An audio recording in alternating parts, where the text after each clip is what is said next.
In the vast expanse of cosmic time, when the universe still hummed with the raw energy of creation, there lived a sage whose knowledge encompassed the mysteries of existence itself. Kashyapa, one of the 7 great Prajapatis and mind-born sons of Brahma, possessed wisdom that flowed like eternal rivers through the fabric of reality. His hermitage stood at the confluence of earthly and celestial realms, where the very air shimmered with accumulated spiritual power from countless years of meditation and penance.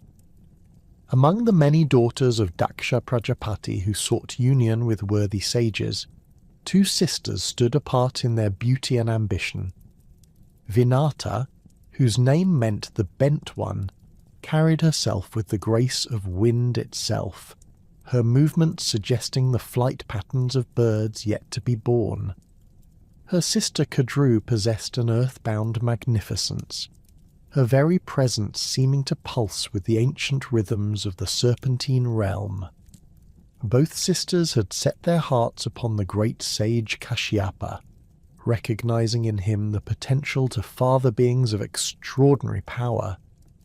The celestial marriage ceremony that bound Kashyapa to both sisters transcended ordinary human understanding. Cosmic energies aligned as the sage accepted Vinata and Kadru as his wives, their union blessed by the very forces that governed the movement of stars and planets. The marriage represented more than personal commitment. It established bloodlines that would shape the eternal struggle between opposing forces in the universe. Through these unions, the sage would become father to races that would populate the skies and depths of the earth, their descendants locked in perpetual conflict. Kashyapa's divine nature allowed him to perceive the future consequences of these marriages with crystalline clarity. He understood that from Vinata would emerge the lords of the sky, while Kadru would mother the serpent race that would claim dominion over the earth's hidden places.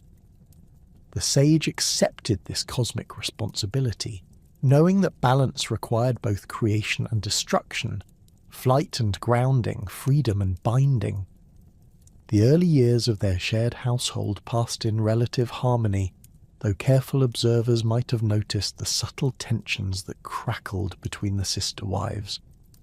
Vinata spent her days gazing upward, as if seeking something beyond the clouds, while Kadru's attention turned to the earth beneath their feet, studying the patterns of roots and underground streams.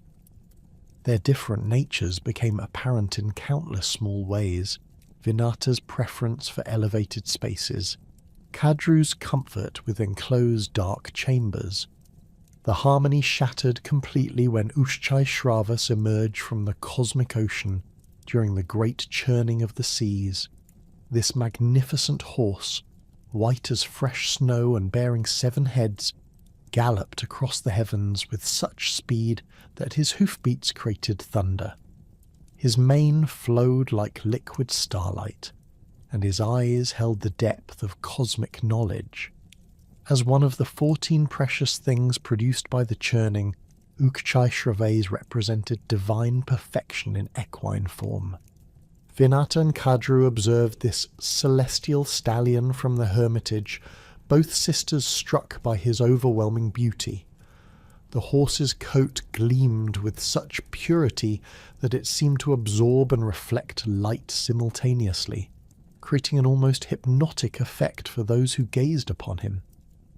His 7 heads moved in perfect synchronization, each one noble and intelligent, suggesting awareness that transcended ordinary animal consciousness.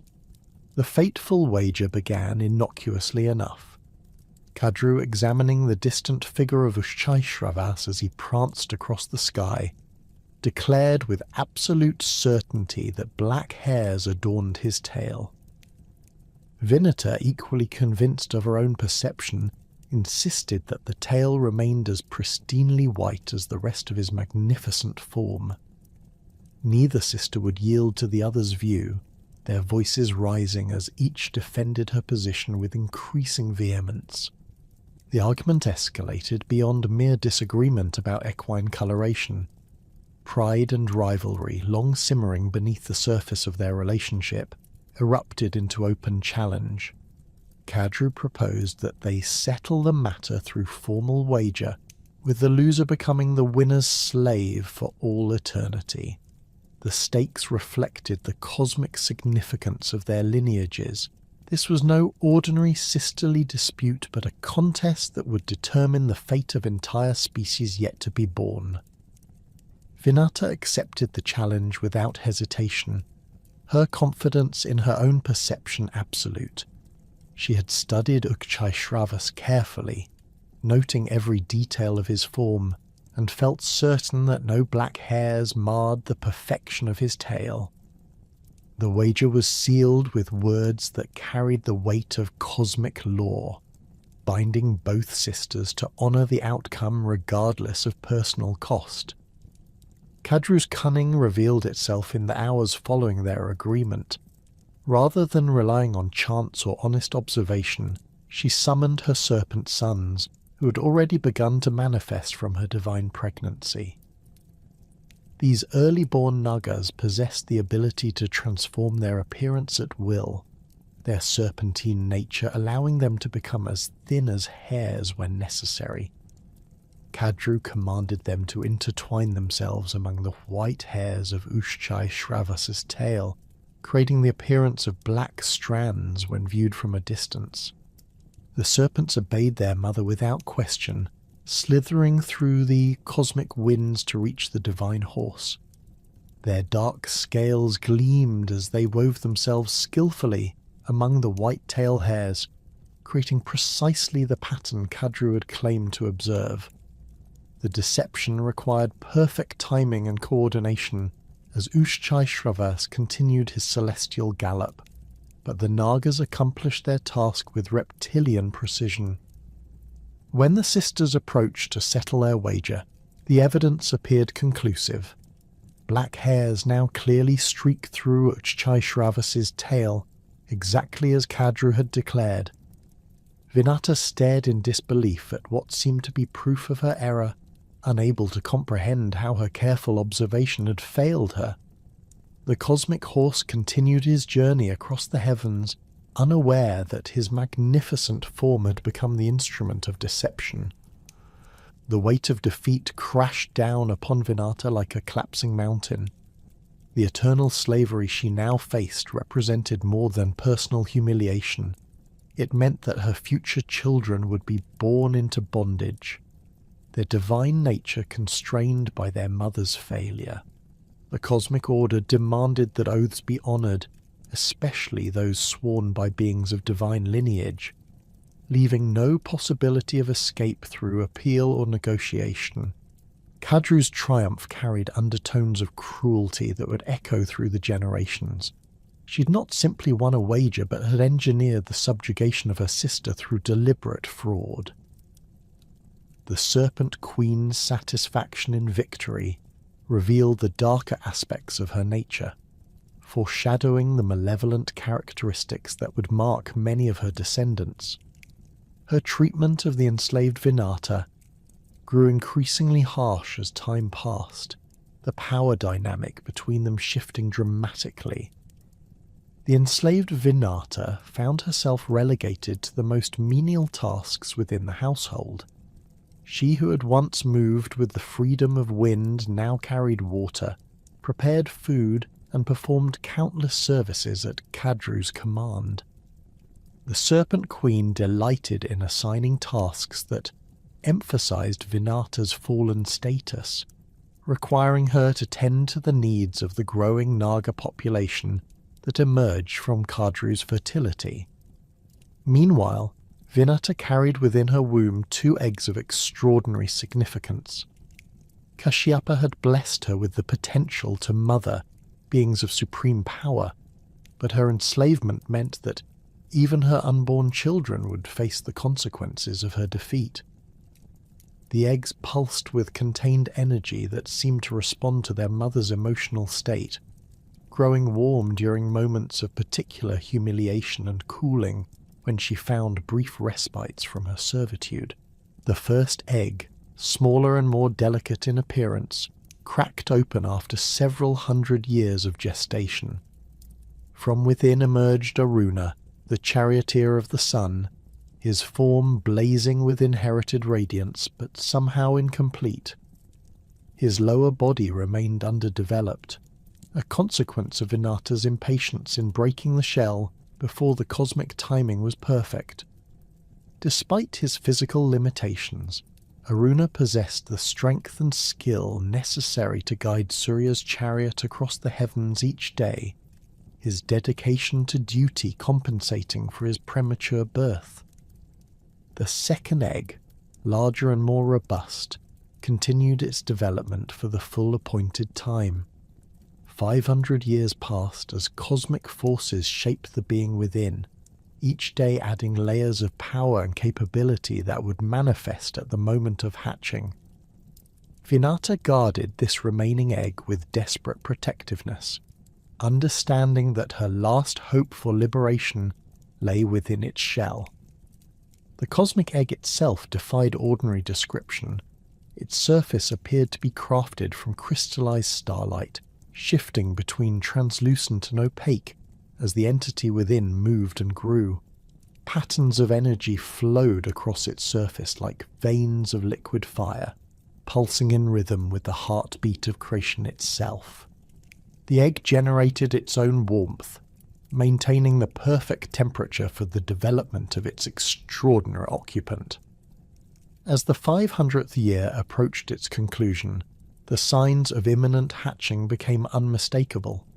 The egg trembled with increasing frequency, each movement accompanied by flashes of brilliant light that illuminated the entire hermitage. The very air around it began to vibrate with accumulated power, creating harmonics that resonated through multiple dimensions of existence. When the shell finally cracked, the release of contained energy sent shock waves through the cosmic order. Light blazed forth with such intensity that even the gods shielded their eyes, while the sound of splitting shell echoed across all realms of existence. From within this explosion of radiance emerged Garuda, fully formed and magnificent beyond imagination. The newly hatched Garuda stood as tall as a mountain peak, his golden feathers catching and reflecting light from sources both earthly and divine. His eagle head bore the fierce intelligence of a predator, combined with the wisdom of cosmic consciousness, while his powerful beak gleamed like polished bronze. His wings, when fully extended, could shadow entire kingdoms, each feather perfectly formed and radiating its own subtle luminescence. His eyes burned with inner fire that seemed to contain the accumulated fury of his mother's enslavement. These were not the eyes of an ordinary bird, but windows into a soul that had absorbed 5 centuries of injustice while developing within the cosmic egg.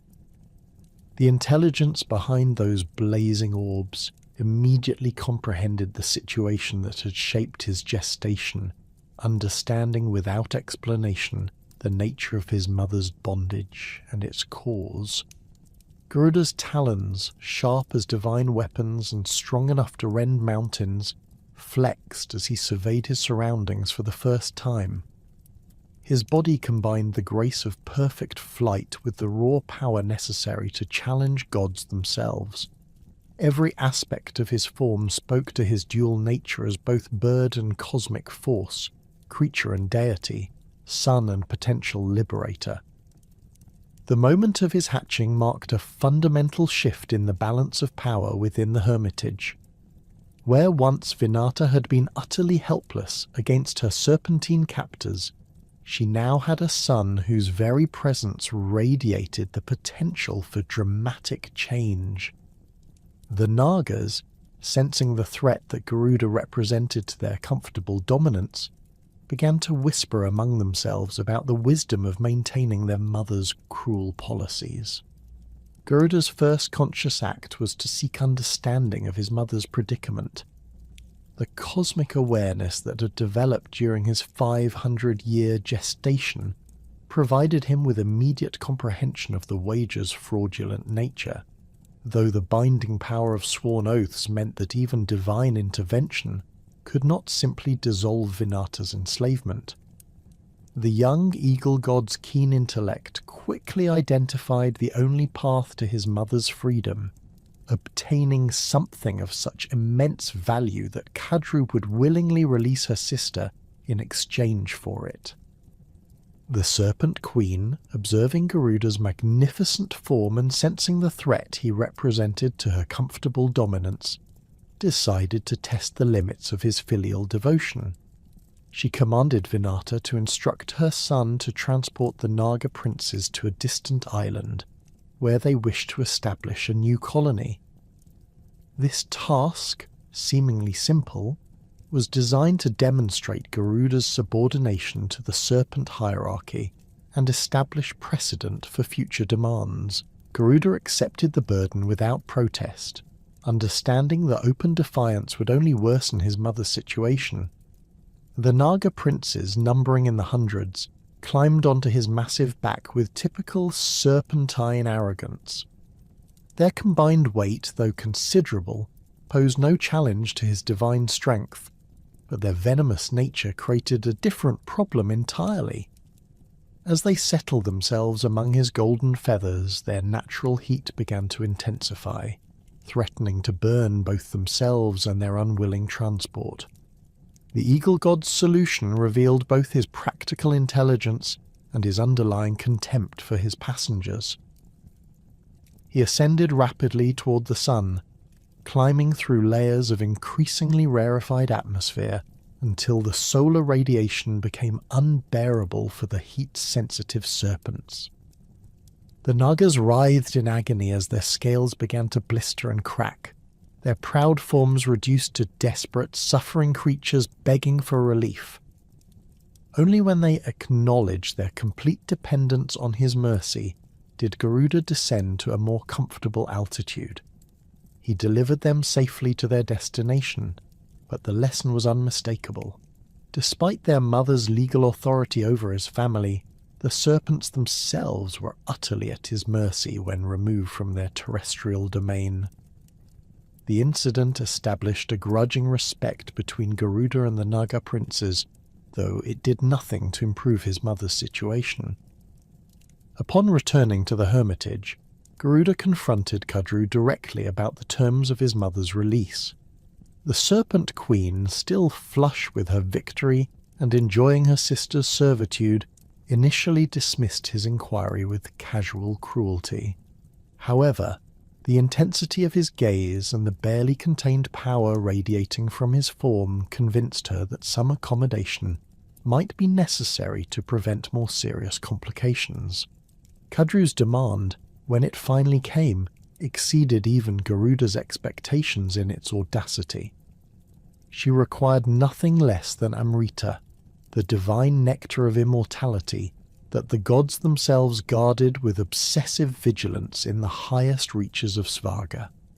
This substance, produced during the cosmic churning of the ocean and claimed by the Devas as their exclusive property, represented the ultimate prize in the celestial hierarchy. Its theft would constitute an act of war against the entire pantheon of gods. The Serpent Queen's choice was strategically brilliant in its apparent impossibility. Amrita remained under constant guard by Indra himself, surrounded by defensive mechanisms that had never been successfully breached.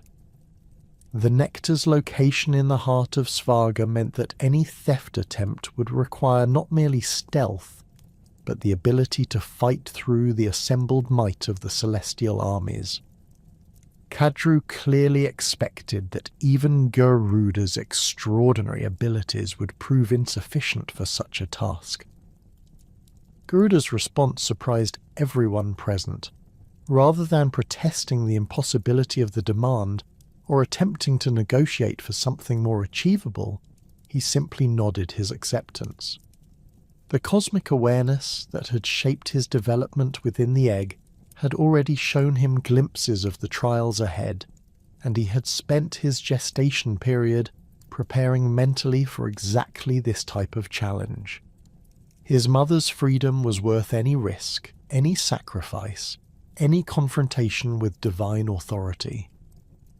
The preparation for his assault on Svarga began immediately. Garuda understood that success would require not merely strength and speed, but careful intelligence gathering and strategic planning. He spent several days observing the patterns of celestial traffic, noting which routes the gods used to travel between realms and identifying the optimal approach vectors for his infiltration attempt. The defences surrounding Amrita had been designed by cosmic architects who understood both physical and metaphysical principles of protection. The outermost barrier consisted of a massive wheel of razors that rotated at tremendous speed, its cutting edges sharp enough to slice through any substance in creation. The wheel's rotation created a continuous wall of death that extended in all directions, making conventional approach impossible. Beyond this mechanical guardian lay a more subtle but equally deadly trap, a pair of fire-breathing serpents whose flames burned with the concentrated essence of solar energy. These creatures, unlike their earthbound Naga cousins, had been specifically created as guardians, their entire existence devoted to preventing unauthorized access to the divine nectar. Their flames could consume not merely physical matter, but the very life force of any being that attempted to pass between them. The final layer of protection consisted of Indra's personal guard, elite warriors chosen from among the most skilled fighters in all the celestial realms. These devas had trained for millennia in combat techniques that incorporated both martial prowess and divine powers, making them formidable opponents even for beings of Garuda's caliber. Their weapons had been blessed by Brahma himself, ensuring that they could inflict genuine harm on even the most powerful adversaries. Garuda's approach to Svarga began at dawn, when the shifting light would provide maximum concealment for his initial ascent. He flew not in his full magnificent form, but compressed his divine essence into a more compact configuration that would be harder to detect at long range. His golden feathers dulled to a more subdued bronze colour that blended better with the morning sky, while his massive wings beat in a rhythm designed to minimize the atmospheric disturbances that might alert celestial sentries. The journey through the lower atmospheric layers proceeded without incident, but as he approached the boundary between earthly and celestial space, the air itself began to thicken with defensive energies. These barriers, invisible to ordinary perception, created resistance that increased exponentially with altitude. Each wing beat required more effort than the last, and the very atmosphere seemed to be actively working against his progress. The rotating wheel of razors came into view as a glittering band of death that stretched across the entire approach to Svarga's outer precincts. Its individual blades, each one forged from crystallized starlight and tempered in cosmic fires, moved with such speed that they created a continuous humming sound that could be heard across vast distances. The wheel's rotation generated powerful air currents that would tend to draw approaching objects directly into its cutting path. Garuda studied the wheel's motion carefully, his enhanced perception allowing him to track individual blades even at their tremendous rotational speed. He identified a pattern in the wheel's construction, microscopic gaps between certain blades that opened and closed in a complex rhythm. These gaps, invisible to normal sight and lasting only fractions of seconds, represented the only possible passage through the barrier. The timing required for successful passage exceeded normal reaction speeds by several orders of magnitude. Garuda would need to compress his form to fit through openings barely wider than his folded wings, while moving at precisely the right velocity to avoid the closing blades. A miscalculation of even milliseconds would result in dismemberment by edges that could cut through divine flesh as easily as mortal matter. His approach began with a dramatic acceleration that drew upon reserves of power accumulated during his long gestation. The golden eagle god became a blur of compressed energy, his form shifting and flowing to match the changing dimensions of the gaps he targeted. The first passage succeeded by the narrowest possible margin, razor edges passing so close to his feathers that they trimmed individual barbs without quite drawing blood. The wheel's defensive systems immediately recognized the breach and began adjusting their patterns to prevent similar intrusions. The rotation speed increased dramatically, while the gaps between blades narrowed and became more irregular in their timing. Garuda found himself facing a barrier that was actively learning from his successful passage and adapting to counter his specific capabilities. His solution required a level of aerial maneuvering that pushed even his extraordinary abilities to their limits.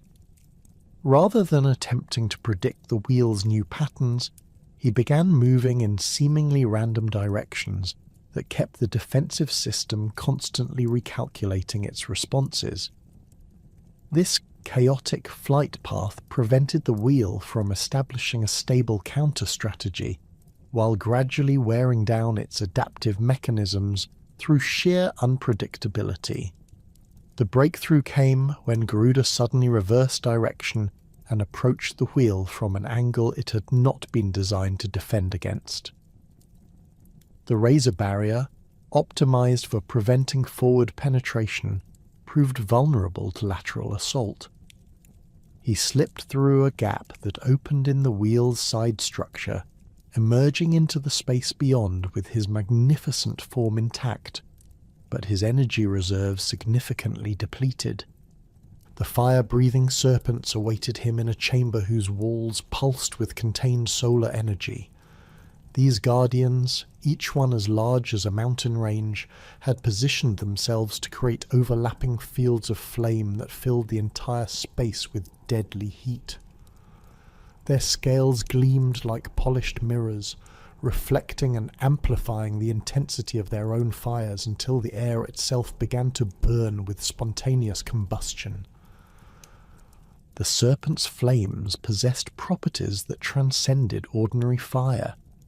These cosmic blazes burned not merely physical matter, but the essential life force that animated all living beings. Exposure to even brief contact with these flames would drain vitality at the fundamental level, aging victims by centuries in moments and reducing the strongest warriors to withered husks. Garuda's counter to this threat demonstrated his deep understanding of elemental principles. Rather than attempting to resist or avoid the flames, he drew upon his connection to Vayu, the cosmic wind that was his divine element. He began to spin rapidly while flying, creating a vortex of air currents that formed a protective barrier around his body. The spinning motion generated enough centrifugal force to deflect the serpent's flames while simultaneously creating a cooling effect that prevented the accumulated heat from overwhelming his defenses. The fire-breathing guardians responded by intensifying their assault, pouring forth streams of flame with such volume that they began to melt the chamber's crystalline walls. The temperature rose to levels that would have instantly vaporized ordinary matter, while the air became so superheated that it began to glow with its own internal light. The serpents' coordination was perfect, their flame streams intersecting to create zones of even more intense heat that would trap any intruder in a web of deadly energy. Garuda's breakthrough required him to abandon conventional flight patterns entirely. He began moving in three-dimensional spirals that took advantage of the chamber's complex geometry, using the melting walls as temporary shields while maintaining the air vortex that protected him from direct flame contact. His path through the chamber resembled a complex dance, each movement calculated to avoid the serpent's coordinated attacks while gradually positioning him for the final sprint to the chamber's exit.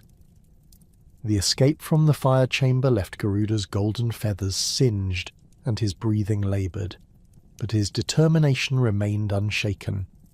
The final barrier now lay before him, Indra's personal guard, arranged in battle formation around the repository where Amrita was stored. These elite warriors had observed his progress through the previous defences and now stood ready to employ the full range of their divine combat abilities. The elite warriors of Indra's personal guard stood in perfect formation, their divine weapons gleaming with accumulated power from centuries of blessed rituals. Each warrior bore arms forged in the cosmic fires that had shaped the universe itself, swords that could cleave through the fabric of reality, spears that never missed their intended targets, and shields capable of deflecting the combined fury of all elemental forces.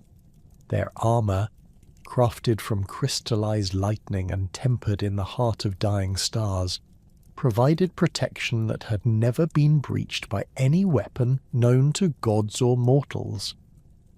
Garuda assessed his opponents with the calculating gaze of a predator who had already overcome seemingly impossible odds. The guards numbered exactly 108, arranged in concentric circles around the central pavilion where Amrita rested within its crystal vessel. Their positioning demonstrated tactical sophistication that accounted for his aerial capabilities, overlapping fields of fire that would prevent him from using his speed and maneuverability to avoid their coordinated assault. The battle commenced without warning or ceremony. The guards launched their attack with synchronous precision, their blessed weapons creating intersecting streams of divine energy that filled the air with crackling power. Garuda found himself dodging not merely physical projectiles, but manifestations of cosmic forces, arrows of compressed starlight, spears of crystallized thunder, and nets woven from the bonds that held planets in their orbits. His response revealed combat instincts honed during his long development within the cosmic egg. Rather than engaging the guards directly, he began a complex aerial pattern that forced them to constantly adjust their formations while preventing any single warrior from achieving a clear targeting solution. His movements incorporated sudden changes in altitude, direction, and speed that pushed his divine physiology to its absolute limits, while exploiting the microscopic gaps in their defensive coordination. The guards adapted quickly to his tactics, their centuries of training allowing them to modify their assault patterns in real time. They began launching coordinated volleys designed to herd him into predetermined kill zones, where concentrated firepower could overwhelm even his extraordinary evasive abilities. The air became thick with divine weapons and energy discharges, creating a three-dimensional maze of death that seemed to offer no safe passage.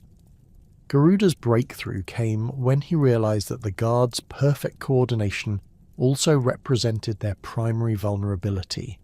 Their formation required constant communication and mutual support, creating dependencies that could be exploited by an opponent capable of moving faster than their communication systems could adapt. He began targeting the subtle energy links that connected the warriors, using precise strikes to disrupt their coordination without engaging them in direct combat. The disruption of their communication network caused immediate chaos within the guard formation. Warriors who had relied on perfect timing and mutual support suddenly found themselves isolated and vulnerable. Their coordinated volleys became ragged and poorly timed, creating gaps in their defensive coverage that Garuda exploited with ruthless efficiency. Individual guards attempted to compensate for the breakdown in coordination by increasing their personal aggression. but this only worsened their tactical situation. Warriors who abandoned their assigned positions to pursue the elusive eagle god created larger gaps in the overall defense, while their increased firing rate depleted the divine energy reserves that powered their blessed weapons. Garuda pressed his advantage relentlessly, using hit-and-run tactics that prevented the guards from re-establishing their formation while gradually wearing down their combat effectiveness.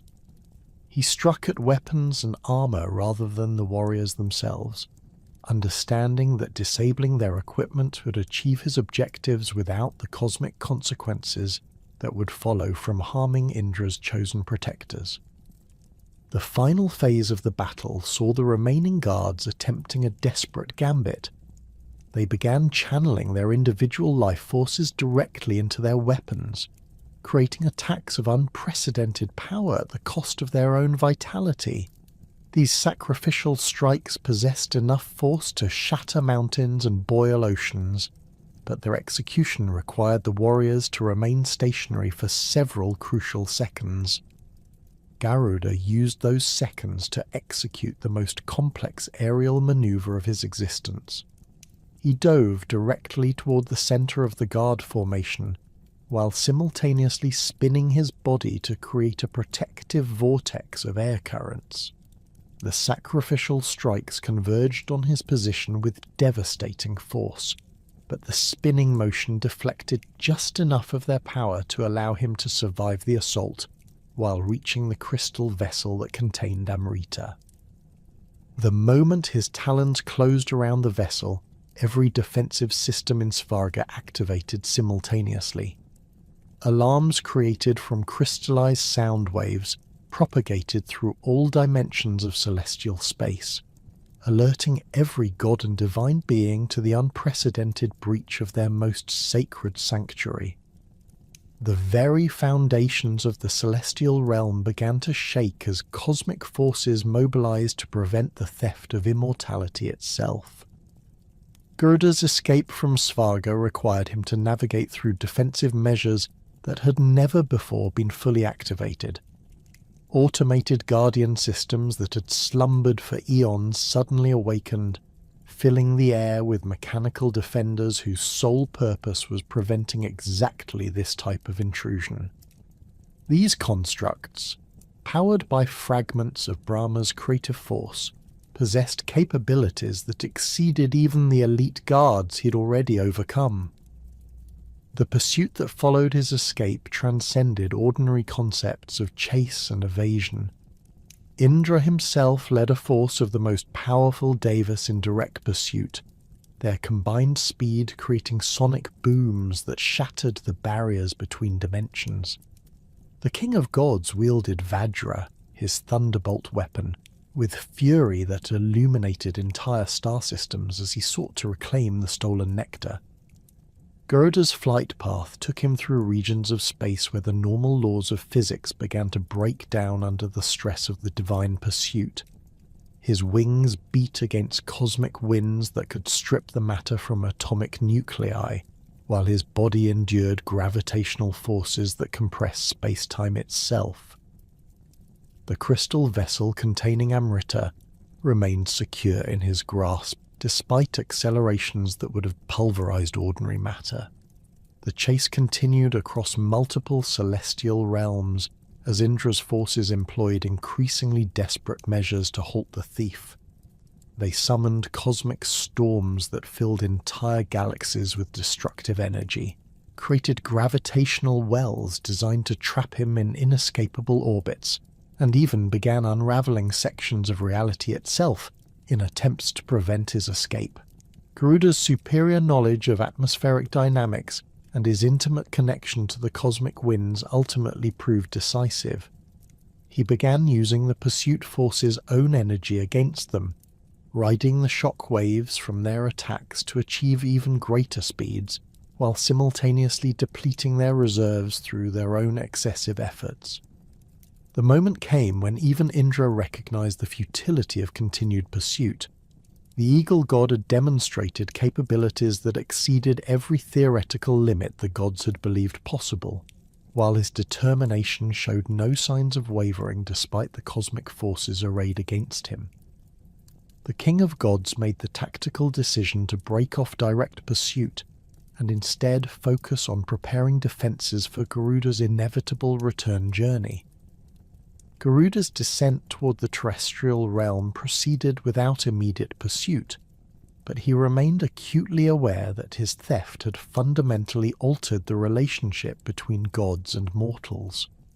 The Devas would not simply accept the loss of Amrita without consequences, and his actions had likely triggered cosmic events whose ramifications would echo through future ages. The crystal vessel in his talons pulsed with contained power that seemed to respond to his emotional state. Amrita itself possessed a form of consciousness that recognized the unprecedented nature of its situation. Never before had the Nectar of Immortality been removed from its celestial sanctuary by a being who was neither god nor demon, but something entirely unique.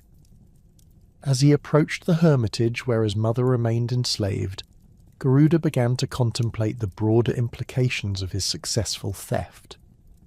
He had proven that even the most sacred treasures of the gods could be claimed through sufficient determination and capability, but this demonstration of power would inevitably attract attention from forces far more dangerous than Indra's conventional military might.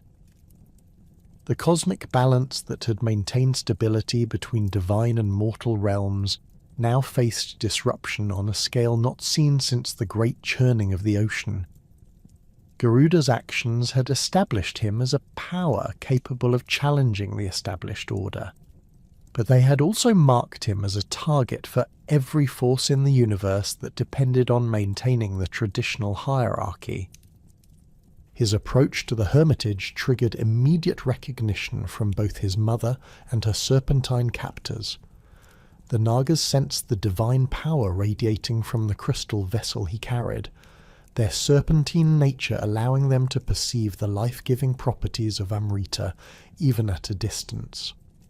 Kadru herself emerged from the hermitage with an expression that combined triumph at having her impossible demand fulfilled with growing concern about the consequences of possessing such a treasure. The exchange that would secure Vinata's freedom was about to commence, but Garuda had already begun formulating plans that would extend far beyond simple maternal liberation. His successful theft of Amrita had awakened capabilities within himself that demanded expression on a cosmic scale, while his actions had attracted the attention of divine forces whose interest would shape his future in ways he was only beginning to comprehend. The crystal vessel pulsed more rapidly as it sensed the proximity of the serpents who had been its ultimate intended recipients, its contained power responding to their presence with energetic fluctuations that created visible distortions in the surrounding air. The moment of exchange approached, but the cosmic forces set in motion by Garuda's unprecedented theft were already beginning to manifest in ways that would transform this simple transaction into something far more significant. The vessel containing Amrita trembled in Garuda's talons as he descended toward the hermitage, its divine essence responding to the concentrated serpentine presence below. Kadru emerged from the dwelling with her numerous Nagasons coiled around her in protective formations, their scales gleaming with anticipation as they sensed the approach of immortality itself. The Serpent Queen's eyes fixed upon the pulsing container with an intensity that revealed the true depth of her ambition.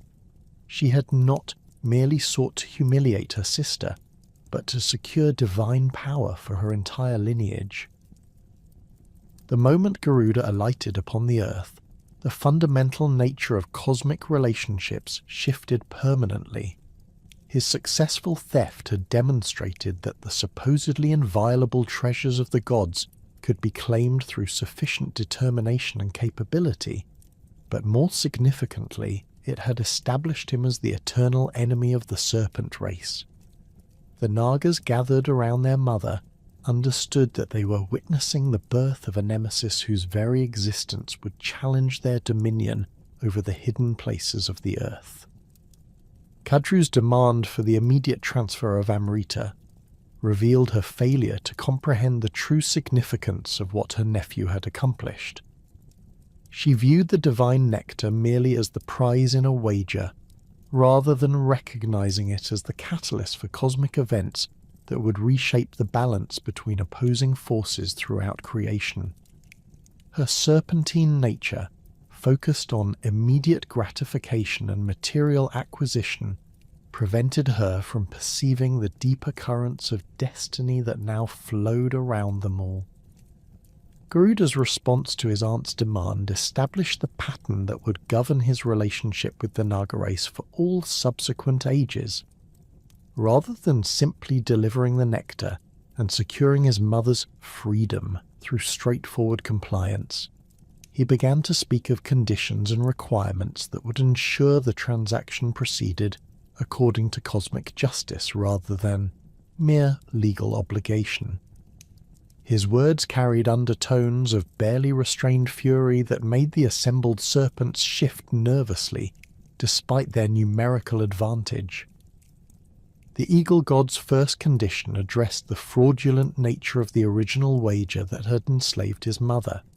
He demanded that Kadru publicly acknowledge her deception in the matter of Ushchai-Shravas's tale, admitting before all present that she'd employed her serpent sons to create false evidence of black hairs among the divine horse's pristine white coat.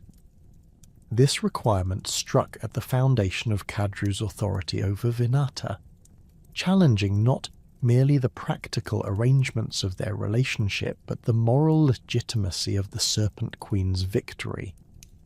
Kadru's initial refusal to acknowledge any wrongdoing triggered the first direct confrontation between Garuda and the assembled Naga forces. The serpents, emboldened by their numbers and their mother's presence, began to spread into attack formations that would allow them to strike from multiple directions simultaneously. Their movements revealed combat techniques, refined through countless generations of territorial disputes, with larger serpents positioning themselves to block escape routes, while smaller, more venomous species prepared to deliver paralyzing strikes. The battle that erupted demonstrated the fundamental incompatibility between aerial and terrestrial combat philosophies. The Nagas relied on coordinated ground-based attacks that utilized their ability to burrow through earth and emerge at unexpected locations, while Garuda's responses incorporated three-dimensional movement patterns that exploited his complete mastery of atmospheric dynamics. His talons, sharpened during his journey through Svarga's defences, proved capable of penetrating even the thickest serpentine scales, while his beak delivered crushing blows that could shatter the spine of creatures whose flexibility had previously made them nearly invulnerable to physical assault. The first Naga to fall beneath Garuda's assault was Kalaya, a massive cobra whose venom could poison entire rivers and whose coils possessed sufficient strength to crush mountain peaks. The serpent's attack began with a lightning-fast strike aimed at Garuda's throat, but the eagle god's superior reflexes allowed him to twist aside while simultaneously grasping Kalaya's neck in his talons. The crushing grip that followed demonstrated strength beyond anything the Nagas had previously encountered, compressing the cobra's vertebrae until his nervous system ceased to function.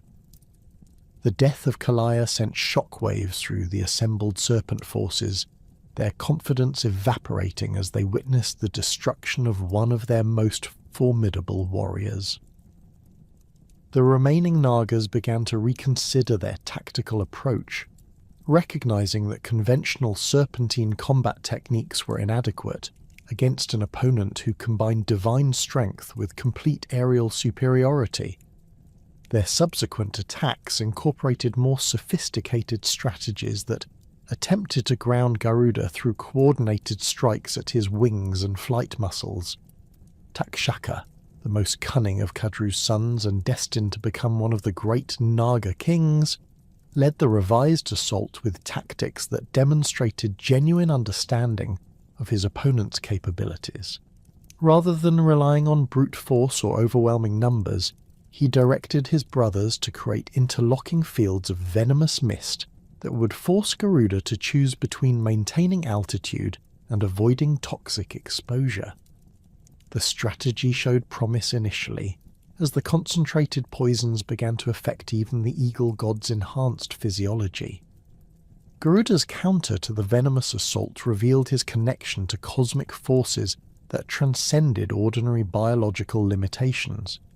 He began to channel the purifying winds that flowed between celestial realms, drawing upon atmospheric currents that carried the cleansing power of divine space itself.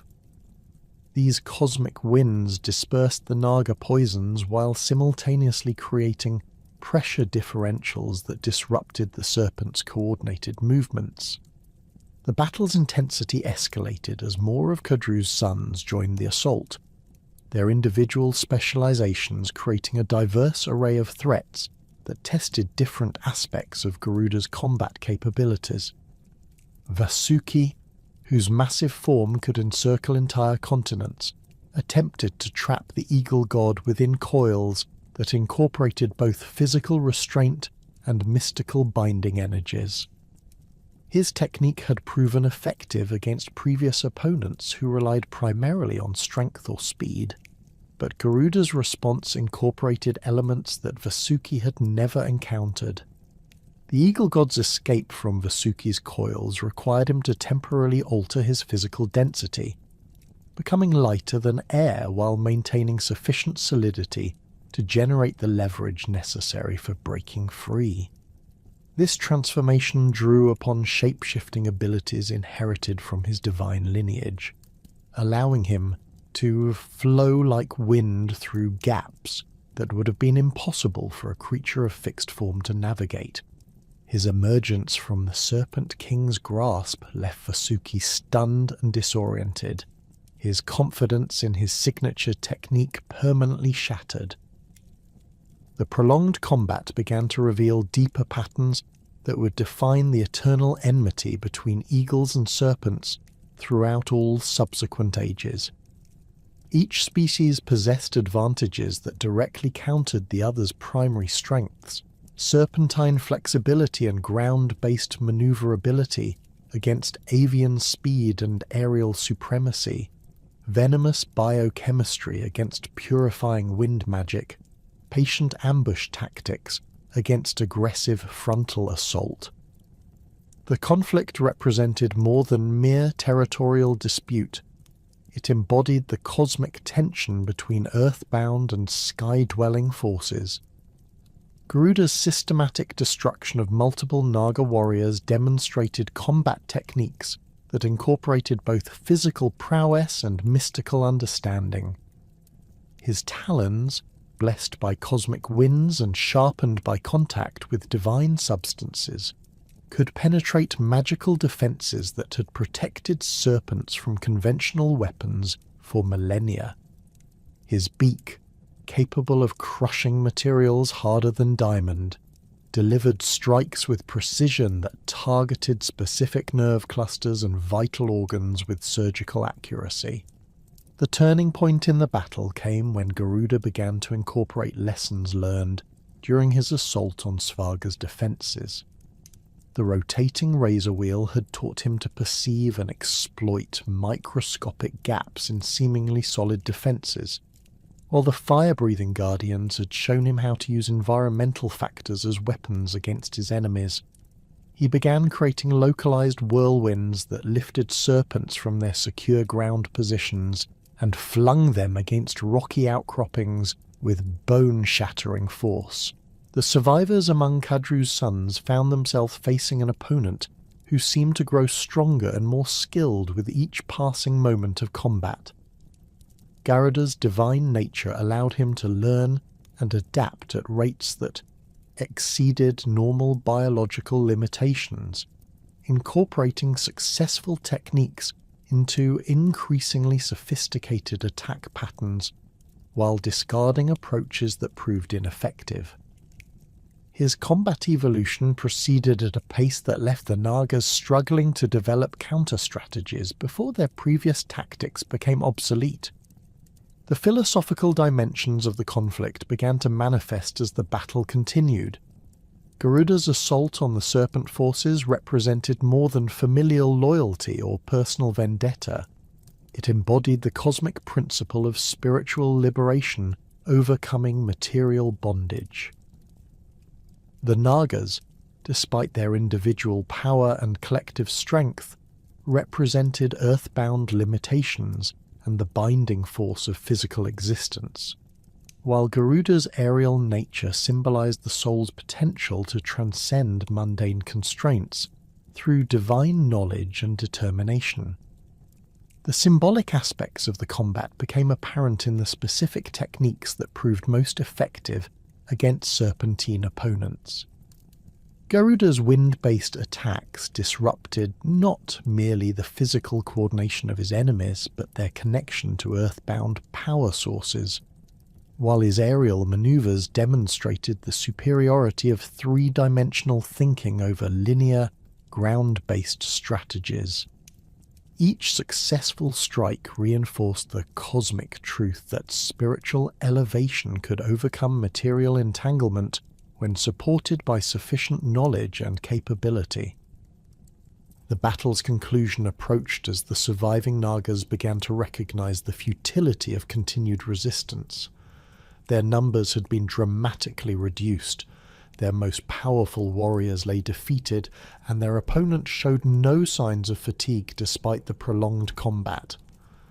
Kadru herself, observing the systematic destruction of her offspring, finally began to comprehend the true nature of the force she had unleashed through her fraudulent wager and cruel treatment of her sister. The Serpent Queen's capitulation came not through formal surrender, but through the gradual withdrawal of her remaining sons from active combat. The surviving Nagas began to retreat toward underground passages and hidden chambers where their natural advantages might provide some protection from aerial assault. Their withdrawal marked the end of the immediate battle, but established the pattern of eternal conflict that would characterize future relationships between their species. Garuda's victory over the assembled Naga forces established his reputation as the supreme serpent slayer, but it also revealed the deeper cosmic significance of his role in maintaining universal balance. His ability to defeat creatures that had previously dominated terrestrial environments demonstrated that no force, regardless of its apparent invincibility, could maintain absolute dominion when challenged by sufficient determination and divine capability.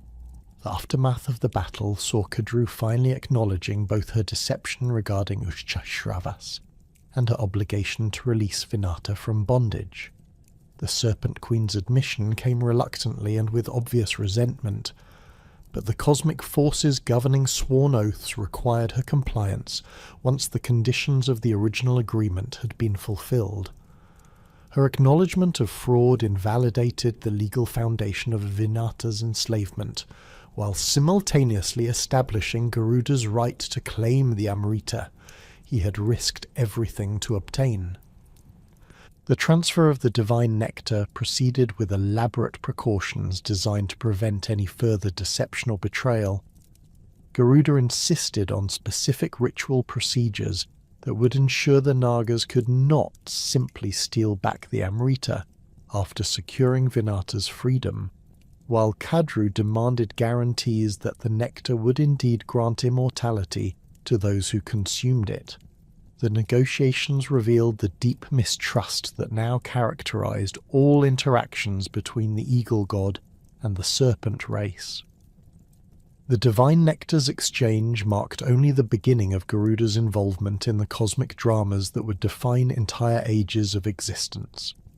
His demonstration of power in retrieving Amrita and defeating the assembled Naga forces had attracted attention from beings whose influence shaped the fundamental structure of reality itself. Among these observers was Vishnu, the cosmic preserver whose role in maintaining universal balance required him to identify and cultivate relationships with entities capable of supporting his divine mission across multiple incarnations and cosmic cycles. The first encounter between Garuda and Vishnu occurred during the eagle god's return flight from delivering the nectar to Kadru's remaining sons.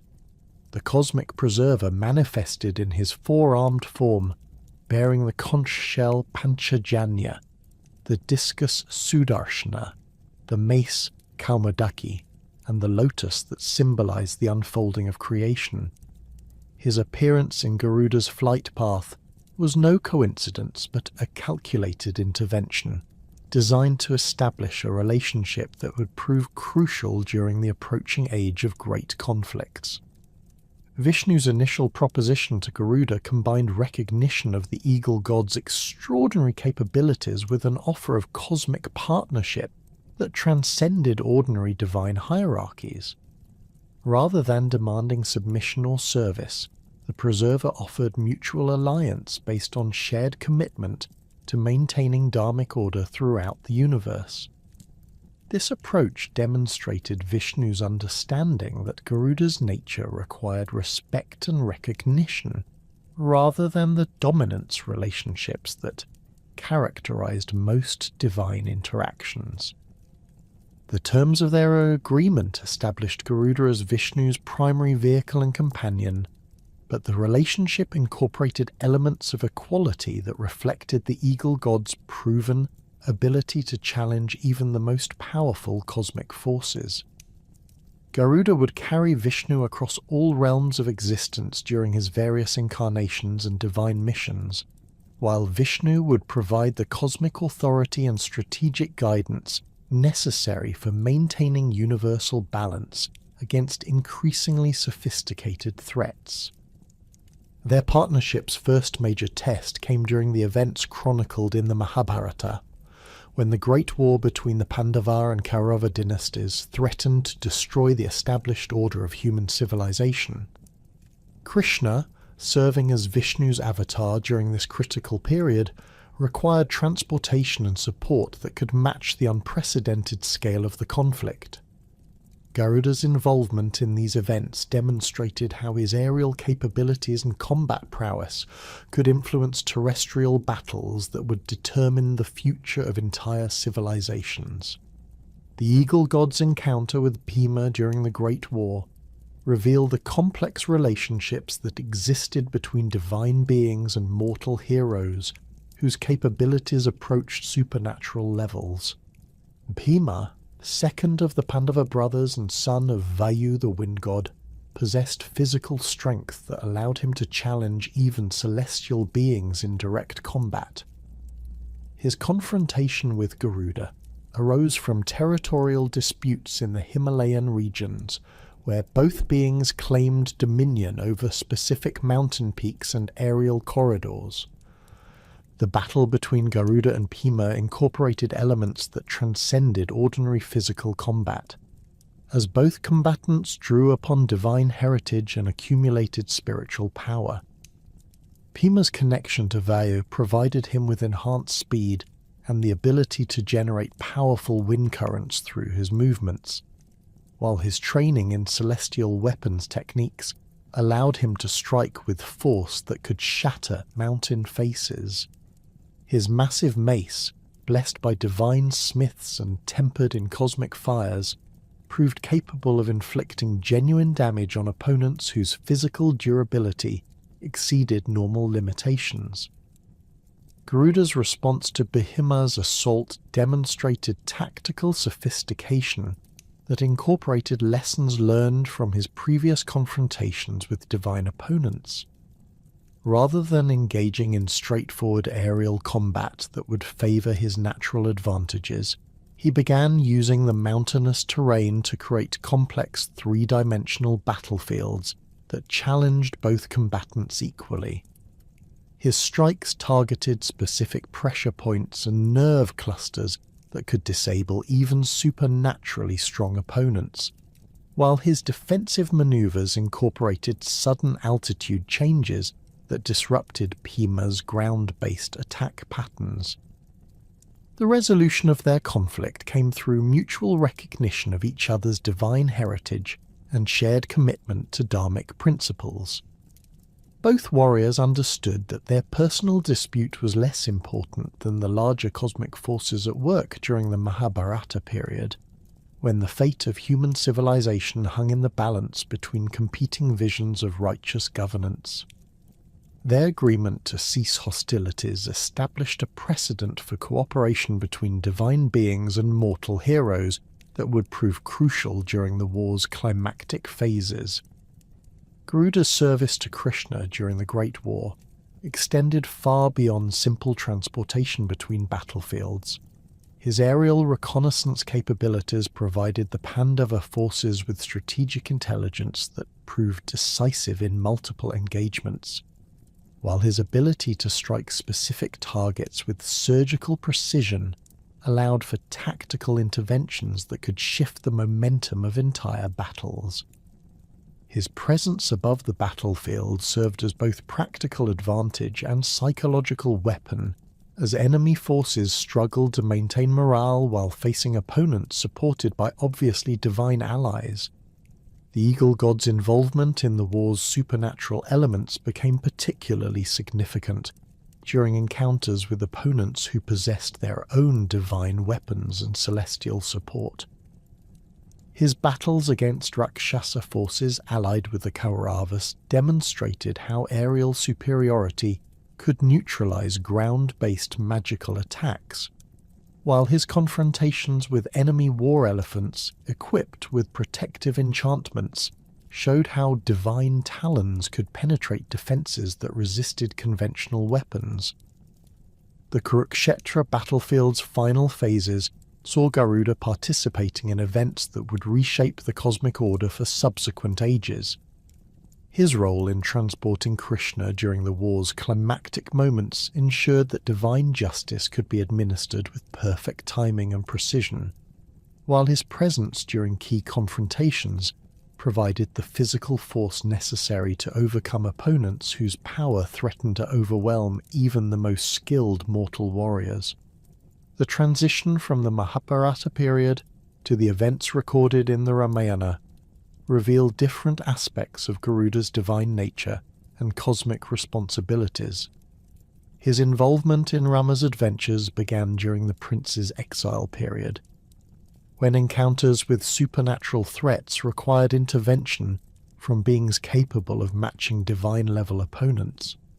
The Eagle God's knowledge of celestial realms and their inhabitants proved invaluable when Rama faced enemies whose power, sources and capabilities exceeded normal understanding.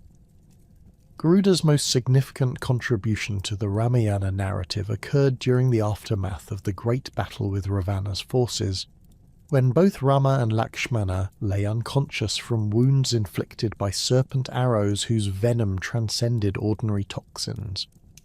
These weapons, crafted by Naga smiths using concentrated essences of their most deadly species, created injuries that resisted conventional healing methods and threatened to prove fatal even to avatars of divine beings. The healing crisis required intervention from someone with both the knowledge to understand serpent-based magical attacks and the power to counteract their effects. Garuda's long history of conflict with the Naga race had provided him with detailed understanding of the various venoms and the specific countermeasures required to neutralize each type. His arrival at the battlefield marked the beginning of a healing process that would demonstrate the positive applications of his serpent-slaying expertise. The Eagle God's healing techniques incorporated elements that combined physical intervention with mystical purification. His talons, blessed by cosmic winds and sharpened through contact with divine substances, could extract venom that had bonded with the victim's life force at the molecular level. His beak, capable of precise surgical procedures, removed contaminated tissue while simultaneously channeling purifying energies that prevented the spread of toxins to healthy areas. The process of healing Rama and Lakshmana revealed the deeper connections between Garuda's various capabilities and his role in maintaining cosmic balance. His ability to counteract serpent venom represented more than simple medical knowledge. It embodied the cosmic principle of liberation overcoming bondage, with the eagle god serving as the agent through which divine grace could free souls from the constraints imposed by malevolent forces. Garuda's relationship with Jatayu and other great birds mentioned in the Ramayana demonstrated the complex hierarchies that existed within the avian realm during the epic periods. Jatayu, the noble vulture who sacrificed his life attempting to prevent Sita's abduction, represented the older generation of divine birds whose power and wisdom had shaped previous ages. His interactions with Garuda revealed both mutual respect and subtle competition between different approaches to serving dharmic principles. The eagle god's conversations with Sampati, Jatayu's brother, provided crucial intelligence about Ravana's stronghold and the challenges that would face any rescue attempt. Sampati's knowledge of the southern regions and their supernatural inhabitants complemented Garuda's understanding of celestial realms and divine warfare, creating a comprehensive strategic picture that proved invaluable during the planning phases of the assault on Lanka. The Bhagavata Purana records Garuda's involvement in events that span multiple cosmic cycles and demonstrate his role as Vishnu's constant companion throughout the Preserver's various incarnations. His presence during the churning of the cosmic ocean provided stability and protection for the divine forces engaged in that monumental undertaking, while his battles against the demons who attempted to steal the emerging treasures showcased combat techniques that had evolved through countless conflicts. During Vishnu's Kurma avatar, when the Preserver took the form of a cosmic turtle to support Mount Mandara during the ocean churning, Garuda's aerial capabilities proved essential for coordinating the complex logistics required for such an unprecedented undertaking. His ability to communicate with beings across vast distances allowed for real-time coordination between the gods and demons whose cooperation was necessary despite their fundamental antagonism. The eagle god's involvement in Krishna's earthly activities extended beyond the Mahabharata war to include numerous adventures and divine interventions that demonstrated the full range of his capabilities. His transportation of Krishna during visits to various kingdoms allowed the avatar to maintain his divine mission, while appearing to travel by conventional means. These journeys often involved encounters with supernatural threats that required Garuda's combat skills to neutralize before they could interfere with Krishna's larger purposes. Garuda's diplomatic missions on behalf of Vishnu's various avatars revealed intellectual capabilities that matched his physical prowess. His negotiations with celestial beings, demon kings, and other cosmic entities required understanding of complex political relationships and the ability to present arguments that could influence beings whose power and knowledge exceeded normal comprehension. These diplomatic successes often prevented conflicts that would have required more destructive interventions. The eagle god's role as divine messenger brought him into contact with the full spectrum of cosmic beings, from the highest celestial entities to the most dangerous demonic forces. His ability to traverse all realms of existence while carrying messages that maintained their integrity and authority demonstrated capabilities that went beyond simple transportation. The cosmic forces governing communication and information transfer recognized his authority and provided protection for the messages he carried. Lesser-known tales from various Puranic sources reveal additional dimensions of Garuda's character and capabilities that complement his more famous exploits. his involvement in cosmic construction projects, where his strength and aerial capabilities assisted in moving materials that exceeded the capacity of ordinary labourers, demonstrated practical applications of divine power that supported the infrastructure necessary for civilized existence. The Eagle God's educational activities, teaching flight techniques to other divine birds and sharing knowledge of aerial combat with celestial warriors, showed his commitment to preserving and transmitting skills that would prove crucial during future conflicts. These teaching responsibilities required patience and pedagogical skill that balanced his more aggressive tendencies while ensuring that his accumulated wisdom would benefit subsequent generations of divine beings. Garuda's participation in the grand cosmic cycles that govern universal existence extends far beyond his well-documented adventures in the great epics. His role as Vishnu's eternal companion positioned him at the centre of cosmic events that unfold across timescales incomprehensible to mortal understanding, where entire universes emerge, flourish, and dissolve in endless repetition. The Eagle God's unique nature allows him to maintain consciousness and continuity across these vast temporal expanses, serving as both witness and active participant in the fundamental processes that shape reality itself. During the cosmic dissolution known as Pralaya, when the physical universe contracts back into its primordial state and all manifest creation returns to the unmanifest absolute, Garuda's function becomes particularly crucial. While ordinary beings, including most gods, merge back into the cosmic consciousness and lose individual identity, Garuda retains his distinct awareness and form. This persistence allows him to serve as Vishnu's vehicle, even during the periods of cosmic night when no stars shine and no planets orbit through empty space. His golden feathers continue to gleam with their own inner radiance, providing the only source of light in the absolute darkness that precedes each new cycle of creation. The process of cosmic dissolution begins gradually, as the fundamental forces that maintain physical reality start to weaken and lose their cohesive power. Garuda observes these changes from his position at Vishnu's side, watching as gravity fails to hold celestial bodies in their orbits and electromagnetic forces cease to bind atoms into stable configurations.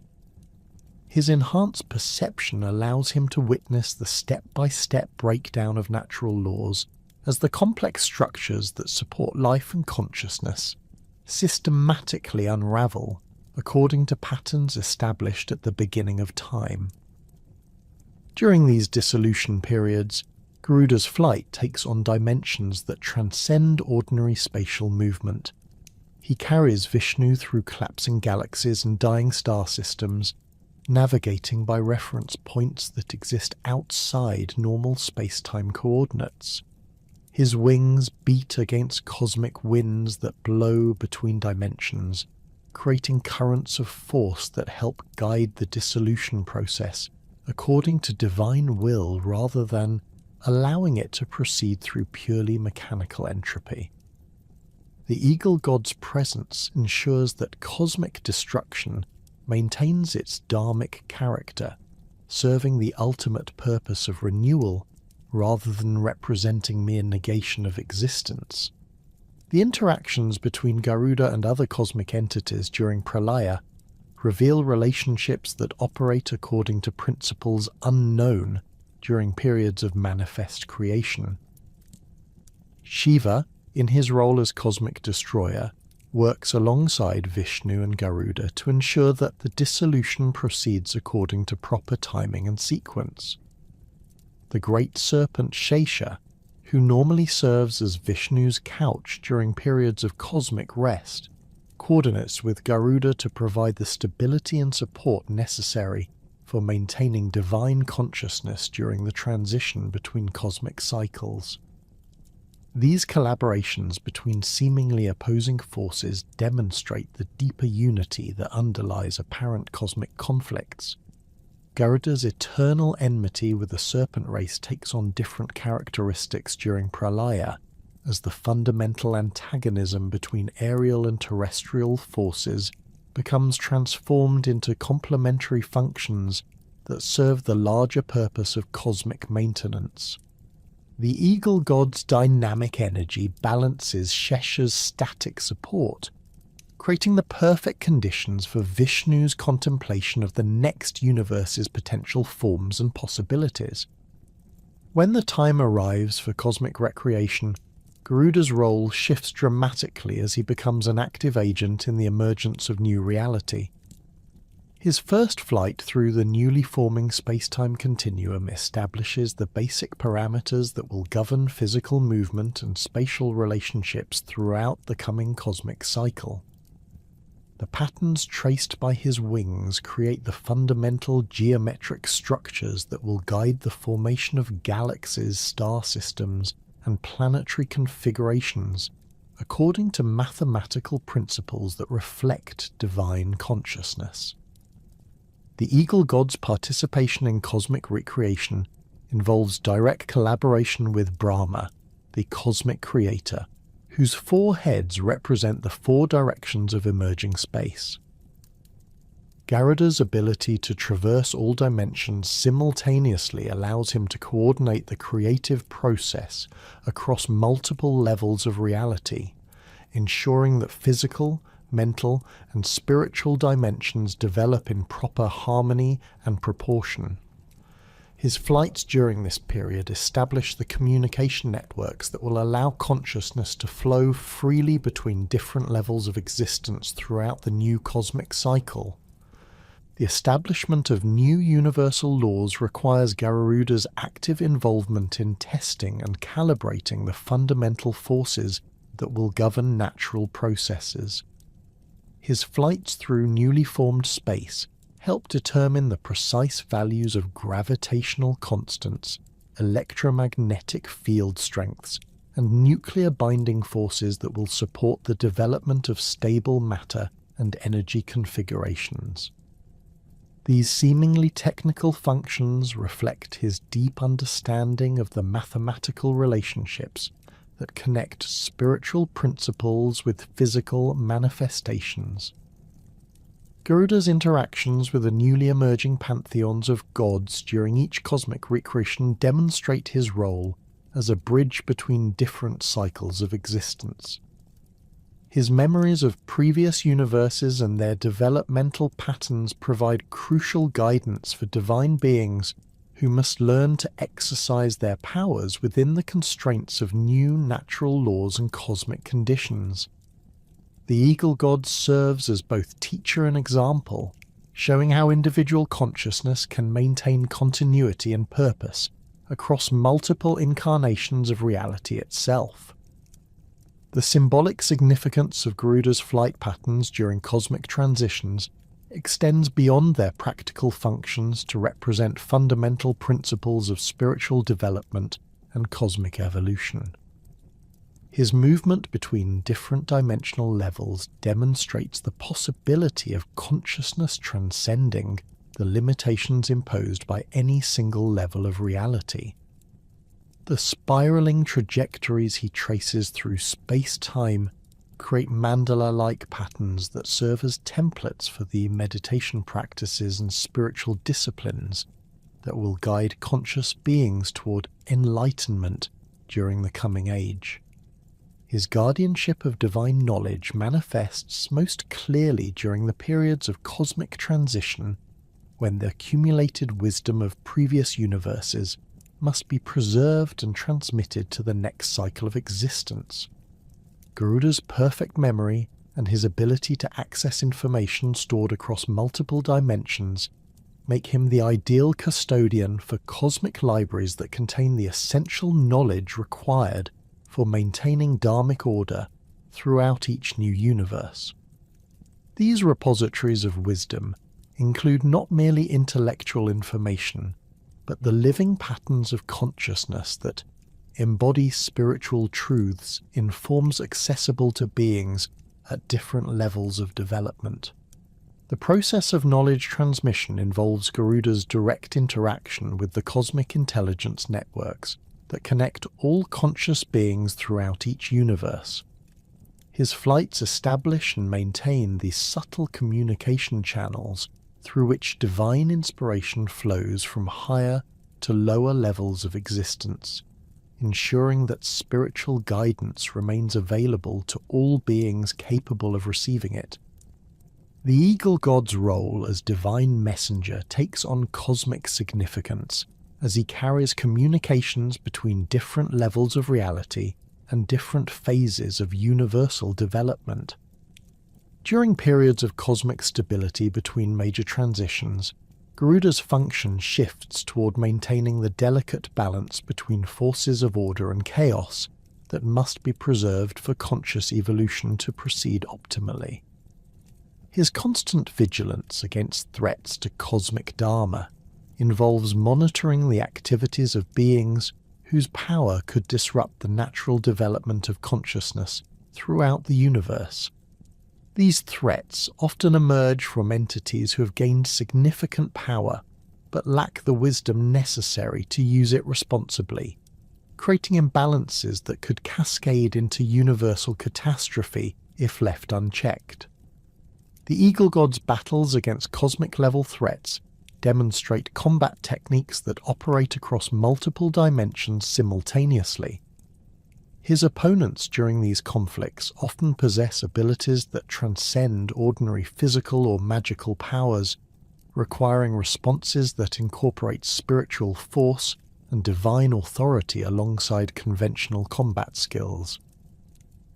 These battles take place not merely in physical space, but across the subtle dimensions that connect all levels of reality, with victory or defeat potentially affecting the fundamental structure of existence itself.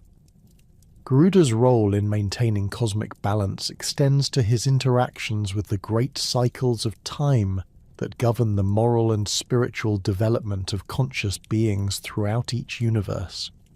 His flights between different temporal zones allow him to coordinate events across multiple time streams, ensuring that the lessons learned during one historical period can influence developments in other eras when such guidance becomes necessary.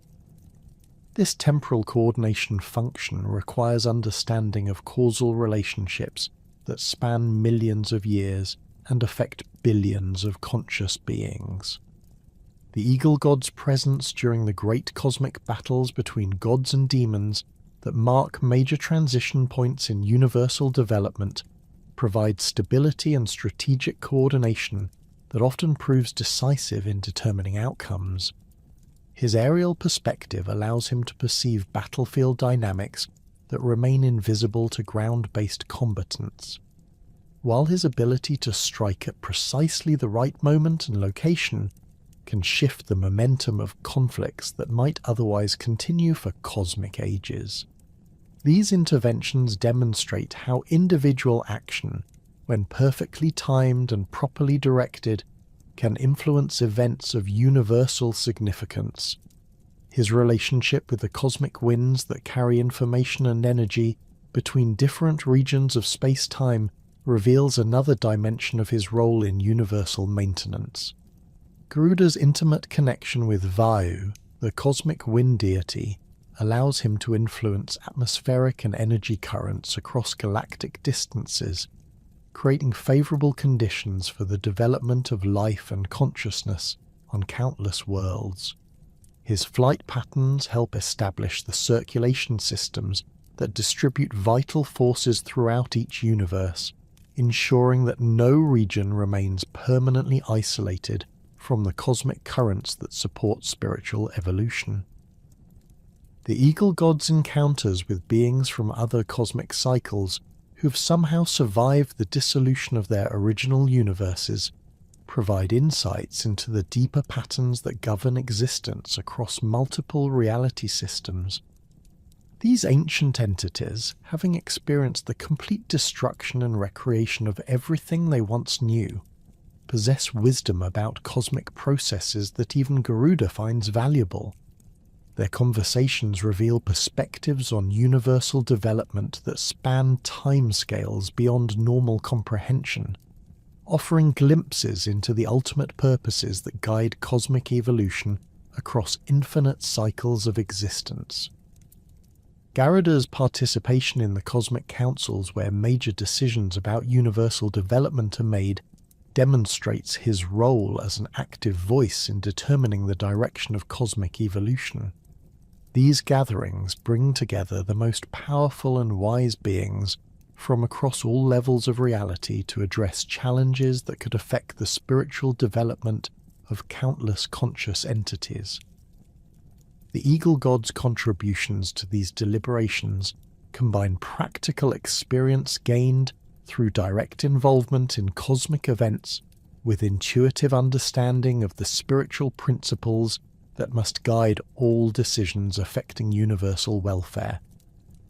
His function as a guardian of cosmic gateways that connect different universes and dimensional systems requires constant vigilance against entities who might attempt to exploit these passages for destructive purposes. These interdimensional portals, while necessary for maintaining communication and exchange between different reality systems, also represent potential vulnerabilities that could be exploited by beings seeking to extend their influence beyond their proper domains. Garuda's presence at these critical junctions ensures that passage remains available for legitimate purposes while preventing unauthorized intrusions that could destabilize entire cosmic regions. The Eagle God's role in cosmic cycles continues to evolve as each universe develops new complexities and challenges that require fresh approaches to maintaining dharmic balance. His eternal nature allows him to accumulate experience and wisdom across multiple cosmic cycles, making him increasingly effective at anticipating and responding to threats that might overwhelm beings with more limited temporal perspectives. This continuous development ensures that cosmic protection mechanisms become more sophisticated and effective with each successive universal cycle, supporting the overall evolution of consciousness toward ever greater levels of realization and capability. The cosmic responsibilities that defined Garuda's eternal role required capabilities that transcended ordinary divine powers, manifesting as mastery over fundamental forces that governed the structure of reality itself. His control over elemental energies began with an intimate connection to Vayu, the cosmic wind that flows between dimensions and carries the breath of creation throughout all levels of existence. This relationship extended far beyond simple atmospheric manipulation, encompassing the ability to command the subtle currents that transport consciousness between physical and spiritual realms. When Garuda spread his massive wings, the resulting air movements could generate pressure systems that spanned entire continents, creating weather patterns that would persist for decades and influence the development of civilizations across vast geographical regions.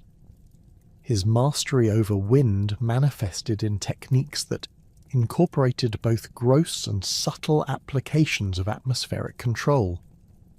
During combat situations, he could create localized tornadoes with surgical precision, generating vortexes that would lift specific opponents from their positions while leaving nearby allies completely undisturbed. These controlled wind systems operated according to principles that combined aerodynamic understanding with mystical knowledge, allowing Garuda to manipulate air density, pressure gradients, and molecular composition with the precision of a cosmic engineer. The winds he summoned carried properties that reflected his divine nature. They could purify contaminated atmospheres, neutralize toxic substances, and even restore vitality to beings suffering from spiritual exhaustion. Storm generation represented another dimension of Garuda's elemental mastery, as he could orchestrate weather systems that incorporated lightning, thunder, and precipitation in patterns designed to serve specific cosmic purposes. His storm-calling abilities drew upon connections with celestial energy networks that channeled power from stellar sources across galactic distances. The lightning he summoned possessed characteristics that differed fundamentally from ordinary electrical discharges, carrying concentrated divine force that could penetrate magical defenses and strike targets across multiple dimensional levels simultaneously. These celestial thunderbolts could shatter mountain ranges or delicately disable specific magical enchantments, depending on the precise calibration of their spiritual frequency and intensity.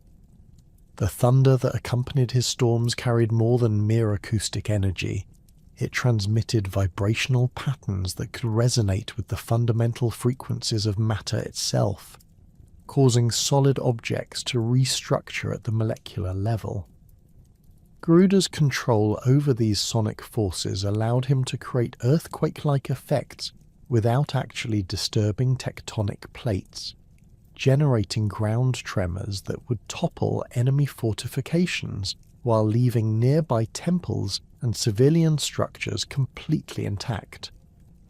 The selective nature of his destructive capabilities demonstrated understanding of harmonic principles that connected sound, matter, and consciousness in ways that transcended conventional physics. His command over celestial fire represented perhaps the most spectacular aspect of his elemental mastery, as he could summon flames that burned with the concentrated essence of stellar cores. These cosmic fires possessed the ability to consume not merely physical matter, but the karmic residues that bound consciousness to negative patterns and destructive tendencies. When Garuda breathed forth streams of celestial flame, the resulting conflagrations could purify entire regions of accumulated spiritual pollution, restoring natural balance to areas that had been corrupted by prolonged exposure to malevolent influences. The flames he generated burned with colours that had no earthly equivalent, shifting through spectral ranges that reflected the spiritual qualities of whatever they encountered. The temperature of his celestial fires could be modulated across ranges that extended from absolute zero to the nuclear fusion temperatures found in stellar cores. This thermal control allowed him to create localized climate modifications that could transform desert regions into fertile landscapes or freeze raging rivers to create temporary bridges across otherwise impassable waterways. His fire-based healing techniques involved applying precisely controlled heat to damaged tissues, accelerating cellular regeneration while simultaneously burning away infectious agents and toxic accumulations that conventional medicine could not address. Garuda's shape-shifting abilities reflected his fundamental nature as a being who existed simultaneously across multiple dimensional levels, allowing him to modify his physical form according to the requirements of specific situations or cosmic missions. His transformations went beyond simple size adjustments or cosmetic alterations, involving complete restructuring of his energy patterns and consciousness distribution. When assuming human form for diplomatic missions or covert operations, he could compress his divine essence into configurations that appeared completely mortal while retaining access to his full range of supernatural capabilities. These human disguises incorporated not merely physical appearance but behavioral patterns, emotional responses and thought processes that would pass scrutiny from beings capable of detecting ordinary illusions or magical deceptions. The process of shape-shifting required Garuda to temporarily redistribute his consciousness across different organizational structures, maintaining awareness and control while operating through physical forms that possessed completely different sensory capabilities and motor functions.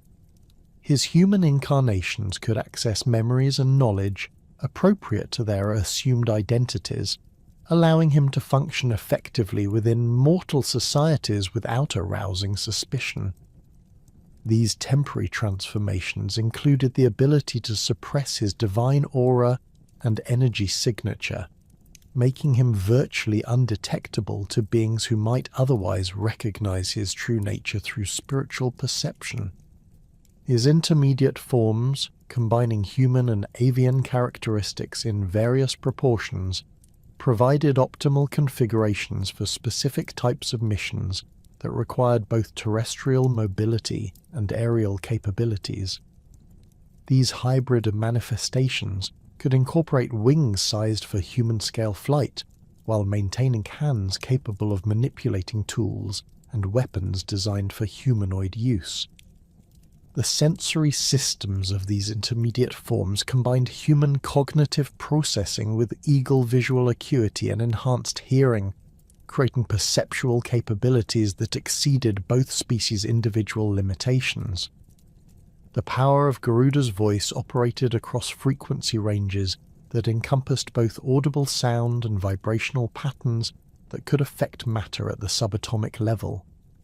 His battle cries could generate acoustic shock waves with sufficient force to shatter crystalline formations spanning entire mountain ranges, while his more subtle vocalizations could resonate with specific materials to cause precise structural modifications. The mountain-shattering capability of his voice resulted from his ability to identify and exploit the natural resonant frequencies of geological formations, creating harmonic amplification effects that would cause massive stone structures to vibrate themselves apart along their weakest fault lines. His vocal techniques included the ability to project sound waves that would travel through solid matter without losing intensity, allowing him to communicate across continental distances or deliver targeted acoustic attacks to enemies hiding within heavily fortified positions. These penetrating sound waves could carry complex information patterns that would remain coherent despite passing through multiple layers of intervening material, enabling him to coordinate military operations across vast geographical areas without relying on conventional communication networks. The healing properties of his voice manifested through specific tonal patterns that could stimulate cellular regeneration, neutralize toxins, and restore proper energy flow within damaged biological systems. These therapeutic vocalizations operated by establishing resonant harmony between sound frequencies and the natural vibrational patterns of healthy tissue, encouraging damaged cells to restructure themselves according to their optimal genetic templates. The range of conditions that could be addressed through vocal healing included not merely physical injuries but psychological trauma, spiritual contamination, and karmic imbalances that manifested as chronic diseases or persistent behavioral disorders. His wings generated atmospheric effects that extended far beyond their immediate physical dimensions, creating pressure waves and energy currents that could influence weather systems across entire subcontinents. The hurricane-generating capability of his wing beats resulted from his ability to create sustained rotational air movements that would continue expanding and intensifying long after the initial impulse had been applied. These artificially generated storms could be programmed with specific behavioral patterns that would guide them toward particular targets while avoiding areas designated for protection. The river redirecting power of his wings involved creating pressure differentials and ground-level wind currents that could gradually shift the flow patterns of major waterways over periods of months or years. This capability proved particularly valuable during cosmic missions that required large-scale environmental modifications to support the development of new civilizations, or to restore regions that had been damaged by supernatural conflicts.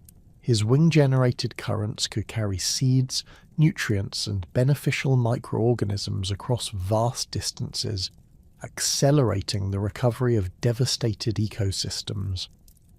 Garuda's omniscient knowledge of medicinal herbs encompassed understanding of plant species that existed across multiple dimensional levels and cosmic regions, including varieties that grew only in celestial gardens or in the hidden valleys of parallel universes.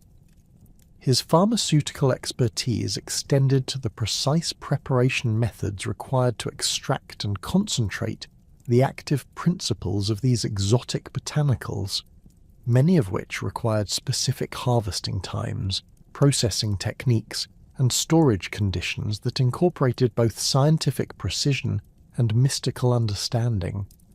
The healing power of his mere presence operated through the constant emission of purifying energies that could neutralize virtually any form of biological or spiritual contamination. His divine aura contained concentrated life force that would automatically counteract poisons, diseases, and negative influences without requiring conscious direction or specific treatment protocols. This passive healing effect made him particularly valuable during epidemic situations, or in regions where large populations had been exposed to supernatural toxins that resisted conventional medical intervention. His ability to cure conditions through proximity alone resulted from the interaction between his divine energy field and the natural healing mechanisms present in all living beings. The presence of his aura would stimulate immune system responses, accelerate tissue repair processes, and restore proper energy circulation patterns that had been disrupted by illness or injury. The range and intensity of these healing effects could be modulated according to the specific needs of individual patients, providing gentle restoration for minor ailments or dramatic intervention for life-threatening conditions. The antidote properties of his presence proved especially effective against serpent venoms and other toxins that operated by disrupting the spiritual connections between consciousness and physical form. His natural antagonism toward the Naga race had resulted in the development of specialized countermeasures that could neutralize even the most sophisticated biological weapons developed by serpentine alchemists. These protective capabilities extended beyond simple toxin neutralization to include restoration of damaged spiritual pathways and reconstruction of severed connections between different levels of consciousness. Garuda's first encounter with Brahma occurred during the cosmic aftermath of his successful theft of Amrita, when the very foundations of divine hierarchy trembled under the implications of his unprecedented achievement. The four-faced creator, whose consciousness encompassed all possibilities of existence, had been monitoring the eagle god's development with growing concern about the potential disruption his powers might cause to the carefully balanced cosmic order. Brahma's manifestation took place in the neutral space between celestial realms, where his four heads could simultaneously observe past, present, future, and the eternal now that transcended temporal limitations.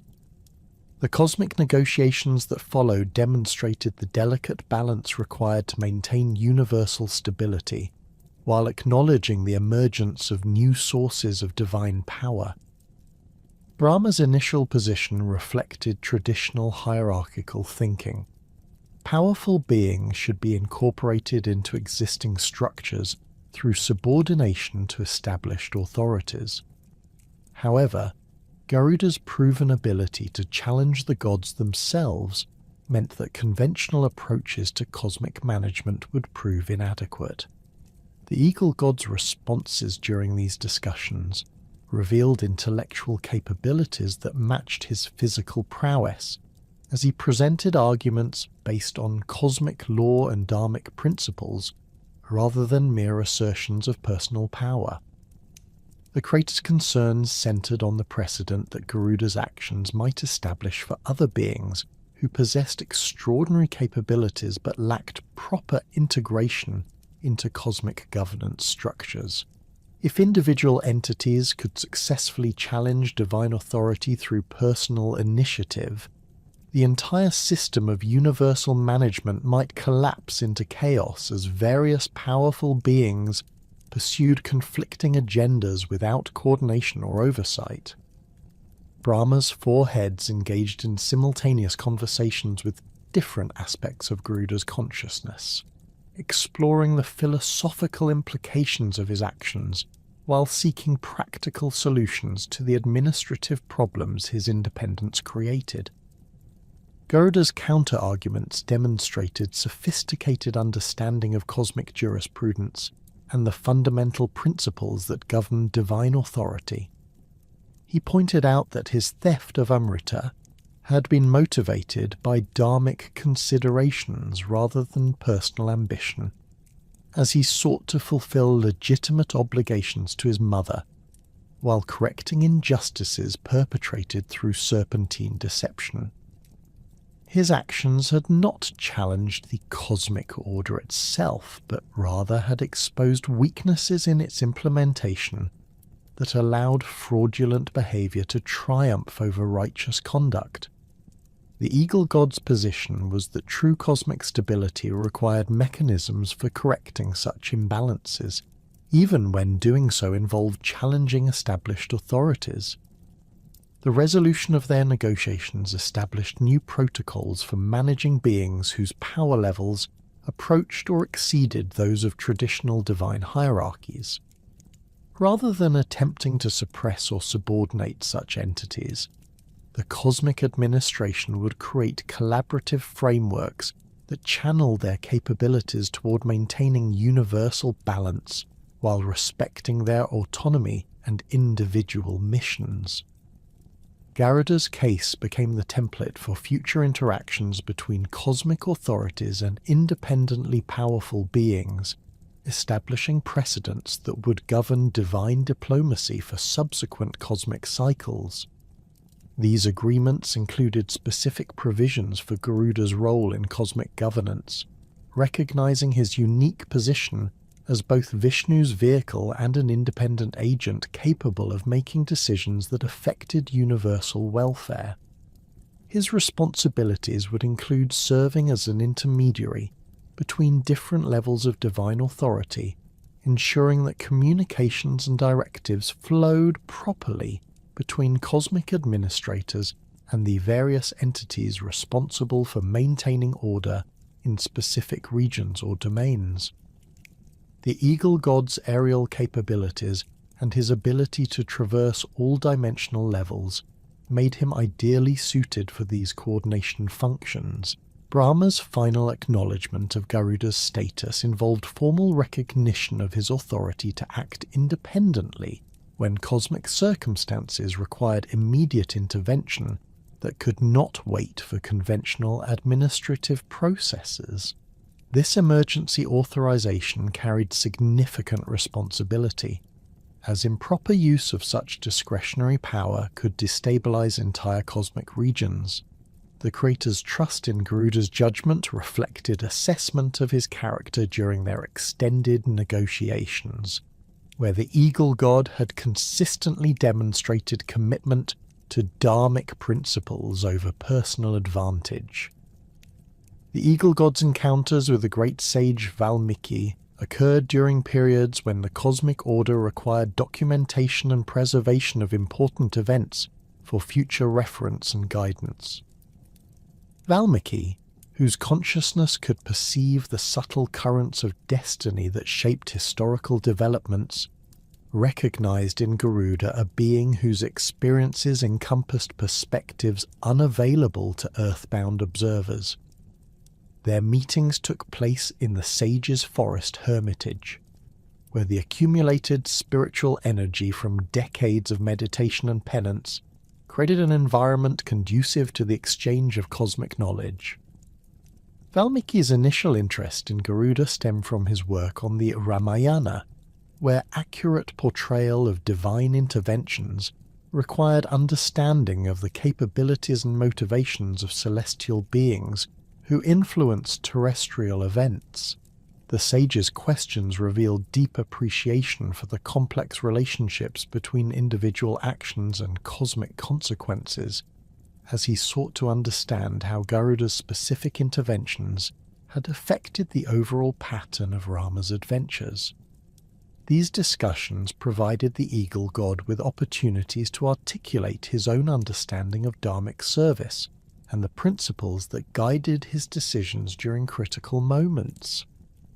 The exchange of knowledge between them operated on multiple levels simultaneously, as Valmiki's poetic consciousness could perceive symbolic and metaphysical dimensions of Garuda's experiences that might escape purely analytical examination.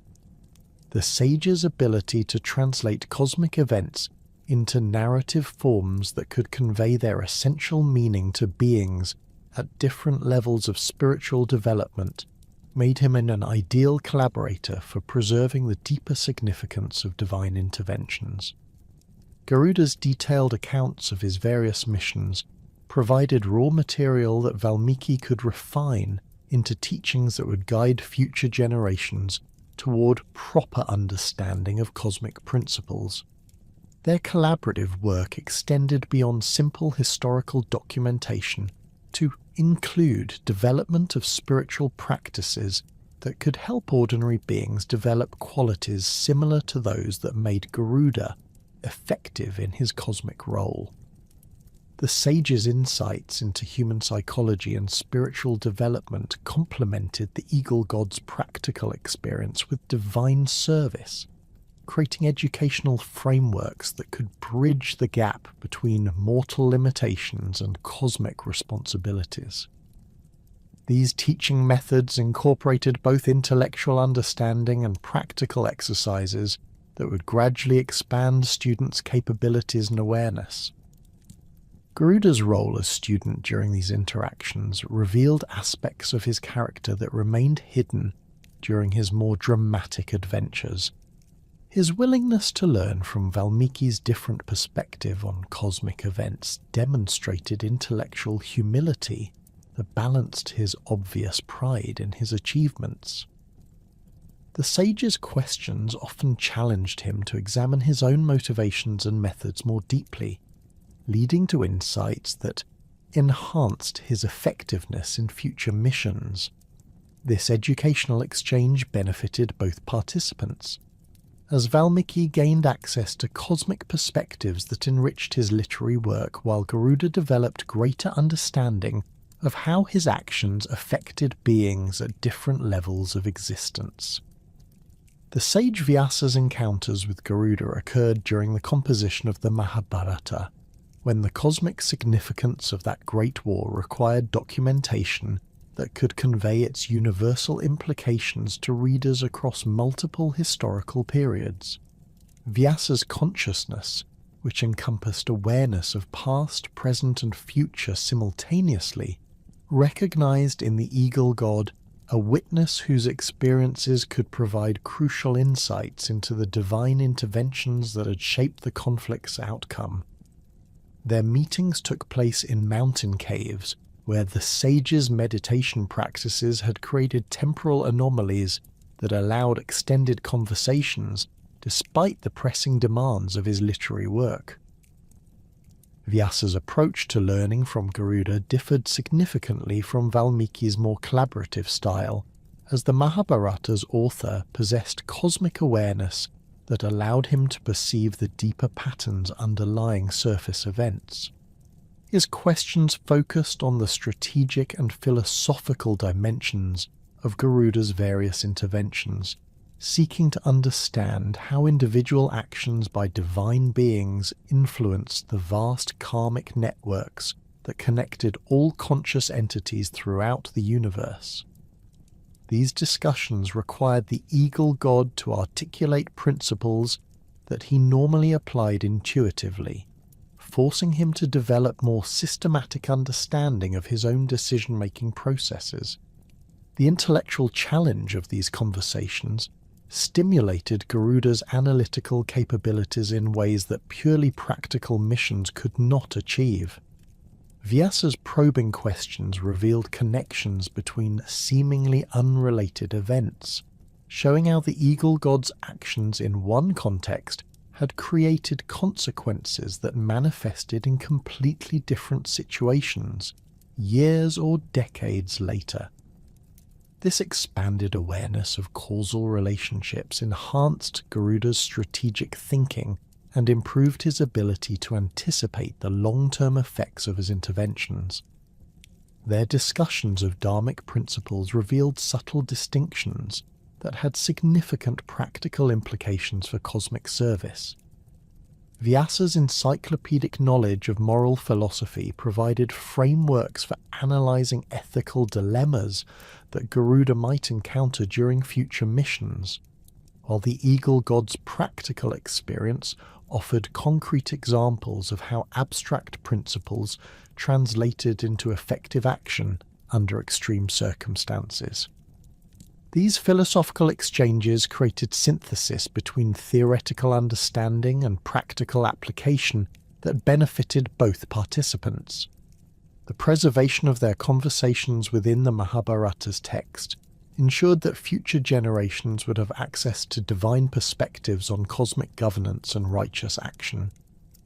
Vyasa's literary genius transformed Garuda's accounts of specific events into universal teachings that could guide readers facing similar challenges in their own contexts. The eagle god's willingness to share detailed accounts of his decision-making processes provided unprecedented insight into how divine beings approached complex problems that involved competing obligations and uncertain outcomes.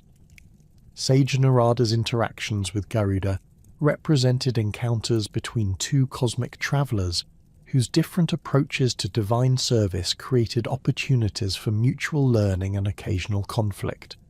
Narada's role as divine messenger and cosmic troublemaker brought him into contact with Garuda during various missions where their objectives either aligned or created potential interference. Their first meeting occurred during one of Narada's information-gathering expeditions, when the sage's curiosity about Garuda's theft of Amrita led to extended discussions about the ethics of challenging divine authority for righteous purposes. Narada's perspective on cosmic events reflected his unique position as an observer who maintained relationships with beings across all levels of existence, while remaining personally detached from most conflicts and power struggles.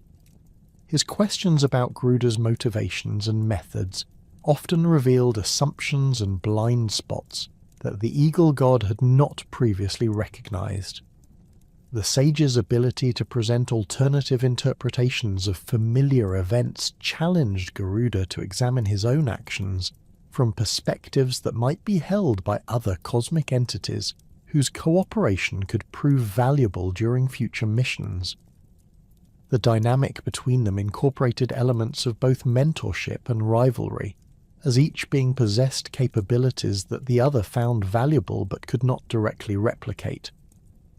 Narada's access to information networks that spanned all realms of existence complemented Garuda's ability to act decisively in situations that required immediate physical intervention. Their occasional collaborations demonstrated how different types of cosmic service could be coordinated to achieve objectives that neither could accomplish independently. Their philosophical disagreements often centered on questions of timing and methodology rather than fundamental objectives. Narada's preference for subtle manipulation and gradual influence contrasted with Garuda's tendency toward direct action and immediate resolution of problems. These different approaches reflected their distinct natures and cosmic roles, but their discussions helped each understand the value and limitations of alternative strategies. The sage's influence encouraged Garuda to develop more sophisticated approaches to complex problems, while the eagle god's example inspired Narada to occasionally take more decisive action when circumstances demanded immediate intervention. The famous dialogue between Garuda and his father Kashyapa about dharma, duty and divine service took place after the eagle god's successful completion of his mission to retrieve Amrita, when the cosmic implications of his actions required careful examination and integration into his understanding of righteous conduct. Kashyapa's wisdom, accumulated through countless years of meditation and cosmic observation, provided the perfect context for exploring the deeper meanings of Garuda's extraordinary achievements.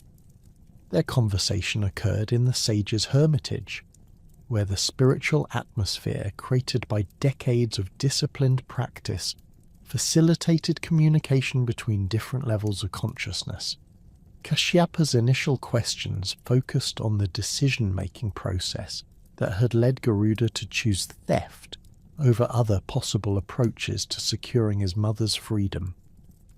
The sage's inquiries revealed deep understanding of the ethical complexities involved in challenging established authorities, even when such challenges served ultimately righteous purposes. His questions helped Garuda articulate the principles that had guided his actions, transforming intuitive decisions into conscious philosophical positions that could be examined and refined through intellectual analysis. The discussion of duty revealed multiple layers of obligation that divine beings must consider when making decisions that affect cosmic welfare.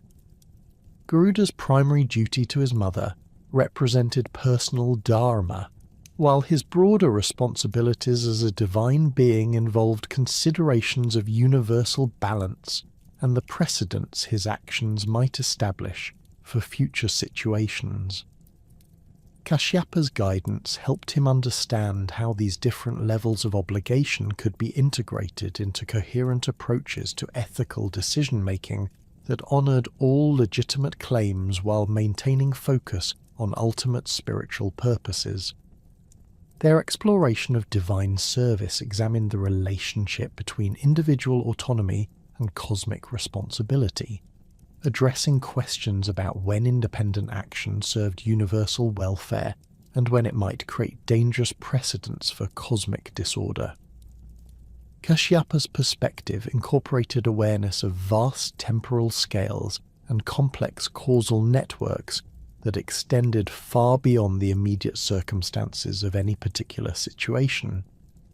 His teachings helped Garuda develop more sophisticated understanding of how individual actions contributed to larger patterns of cosmic evolution and spiritual development. The sage's final blessing acknowledged Garuda's successful integration of power with wisdom, recognizing that his son had demonstrated the maturity necessary for independent cosmic service, while maintaining proper respect for dharmic principles. This paternal approval provided validation for Garuda's chosen path, while establishing expectations for continued growth and development in his understanding of cosmic responsibilities. Kashyapa's blessing carried spiritual force that would support and protect his son during future missions, while ensuring that his actions remained aligned with universal welfare. Garuda's interactions with other divine vehicles and celestial beings established the protocols and hierarchies that would govern relationships between different categories of cosmic servants throughout subsequent ages. His first formal encounter with Hanuman, Rama's devoted follower and another being whose capabilities approached divine levels, occurred during coordination meetings for joint missions that required both aerial reconnaissance and ground-based intervention. Their initial assessment of each other revealed mutual respect tempered by competitive awareness of their respective capabilities and achievements. The establishment of working relationships between divine vehicles required careful negotiation of territorial boundaries and operational procedures that would prevent conflicts while maximizing the effectiveness of coordinated efforts. These agreements extended beyond simple diplomatic courtesy to encompass the fundamental nature of divine protection itself. as Garuda's role evolved from personal servant to cosmic guardian, whose responsibilities encompassed all beings capable of righteous devotion. His transformation into a protector of devotees began during the period following his successful retrieval of Amrita, when his demonstrated capabilities attracted attention from mortals facing supernatural threats that exceeded conventional defensive measures. The first recorded instance of Garuda's intervention to save a devotee occurred in the ancient kingdom of Kalinga, where a Brahmin named Sudarshana faced execution for refusing to reveal the location of a hidden temple treasure to invading forces. The Brahmin's unwavering devotion to Vishnu, maintained despite torture and threats of death, created spiritual resonances that reached across dimensional boundaries to attract Garuda's attention. The eagle god's enhanced perception allowed him to detect the distinctive energy signature of genuine devotion, distinguishing it from mere desperation or self-serving pleas for divine intervention. Garuda's rescue of Sudarshana demonstrated intervention techniques that balanced dramatic effectiveness with minimal disruption to natural order. Rather than appearing in his full divine form, which might have caused widespread panic and attracted unwanted attention from other cosmic entities, he manifested as an enormous eagle whose presence could be interpreted as either natural phenomenon or divine sign depending on the observer's spiritual awareness. His approach to the execution ground utilized atmospheric manipulation to create sudden wind patterns that extinguished the ceremonial fires while generating dust clouds that obscured visibility and created confusion among the guards. The precision of his intervention revealed tactical sophistication that accounted for multiple variables simultaneously. His talons grasped Sudarshana with exactly the pressure necessary to secure him without causing injury, while his flight path avoided populated areas where his presence might endanger innocent civilians. The rescue operation concluded with the Brahmin's safe delivery to a distant ashram, where his knowledge of temple locations and sacred rituals could be preserved for future generations. The entire intervention lasted less than 10 minutes, but established patterns that would characterize Garuda's protective activities throughout subsequent ages. The psychological impact of this rescue extended far beyond its immediate participants, as word of divine intervention spread throughout the region and inspired increased devotional practices among populations facing similar threats. The knowledge that genuine devotion could attract protection from cosmic forces provided hope and encouragement to communities struggling against oppressive rulers or supernatural dangers. This demonstration effect became a crucial component of Garuda's protective function, as the mere possibility of divine intervention often deterred potential persecutors and strengthened the resolve of righteous individuals facing difficult circumstances.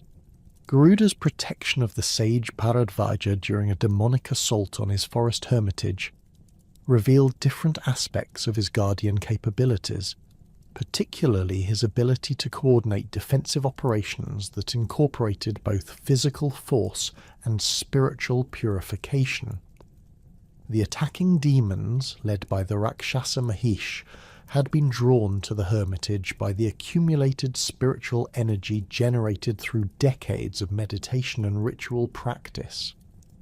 Their assault incorporated both conventional weapons and supernatural abilities designed to corrupt the sacred atmosphere that made the location valuable for spiritual development. The demon force's strategy involved systematic destruction of the physical infrastructure that supported the hermitage's operations, while simultaneously introducing spiritual contamination that would make the location unsuitable for future meditation practices. Mahish's personal capabilities included shape-shifting abilities that allowed him to assume forms designed to deceive and corrupt, while his followers possessed various specialized skills for disrupting spiritual practices and destroying sacred objects. Their coordinated assault represented the type of sophisticated threat that required divine intervention to counter effectively.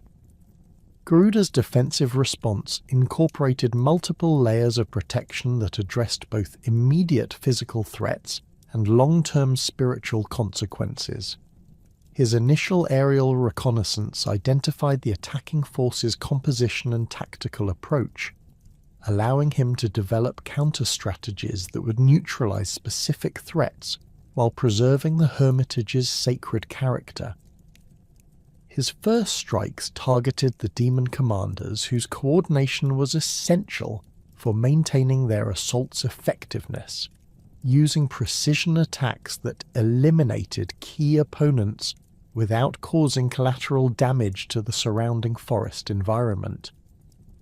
The purification aspects of his intervention involved channeling cosmic winds that carried cleansing energies capable of neutralizing the spiritual contamination introduced by the demonic presence. These purifying currents operated at frequencies that could dispel negative influences while strengthening positive spiritual resonances, effectively reversing the corruption process and restoring the hermitage's original sacred atmosphere. The wind patterns he generated also carried healing properties that accelerated the recovery of injured defenders and restored damaged plant life throughout the affected area.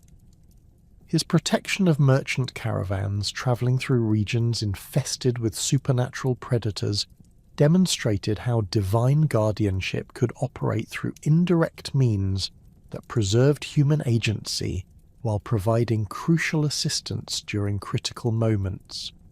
The merchant Dhananjaya, whose honest business practices and charitable donations had earned spiritual merit, found his caravan surrounded by a pack of Rakshasa wolves whose hunger for human flesh was matched by their intelligence and supernatural abilities. These creatures possessed enhanced senses that made conventional evasion impossible, while their pack coordination and magical capabilities rendered normal defensive measures ineffective. Garuda's intervention in this situation avoided direct confrontation in favour of environmental manipulation that created opportunities for the merchants to escape through their own efforts. His wind control generated sudden sandstorms that confused the predator's enhanced senses while providing concealment for the caravan's movement towards safer territory. The atmospheric disturbances he created also carried scent patterns that attracted natural predators capable of challenging the Rakshasa wolves, effectively redirecting the supernatural threat away from the human target without requiring direct divine combat. The merchant caravan's successful escape required several hours of careful guidance, during which Garuda maintained protective atmospheric conditions while subtly influencing the traveller's decision-making through environmental cues that suggested optimal routes and rest stops. His protection operated through enhancement of natural survival instincts, rather than direct communication, preserving the merchant's sense of personal agency while ensuring their safety. This approach reflected sophisticated understanding of human psychology and the importance of maintaining mortal confidence in their own capabilities. The eagle god's role as psychopomp, guiding worthy souls across cosmic realms after death, emerged from his unique position as a being capable of traversing all dimensional levels while maintaining consciousness and identity throughout the journey. His first assignment in this capacity involved the soul of King Harishchandra, whose unwavering commitment to truth despite extreme personal sacrifice had earned him direct passage to celestial realms, rather than the usual process of gradual spiritual evolution through multiple incarnations. The king's soul, separated from physical form but retaining individual consciousness, required guidance through transitional dimensions that contained both opportunities for advancement and potential traps that could delay or misdirect spiritual progress. The journey between physical death and celestial rebirth involved passage through intermediate realms where souls encountered tests and challenges designed to verify their spiritual development and determine appropriate destinations for continued existence. These transitional zones contained entities and influences that could confuse or mislead unprepared souls, making experienced guidance essential for those destined for higher realms. Garuda's knowledge of these dimensional territories, combined with his ability to provide protection during vulnerable transition periods, made him ideally suited for conducting such spiritual escorts. Harishandra's soul retained memories and personality characteristics from his earthly existence, but lacked the physical form necessary for conventional movement through dimensional barriers. Garuda's psychopomp function involved creating protective energy fields that shielded the transitioning soul from harmful influences, while providing the momentum necessary for traversing dimensional boundaries. His flight through these intermediate realms followed specific routes that avoided regions where malevolent entities might attempt to capture or corrupt souls during their vulnerable transition states.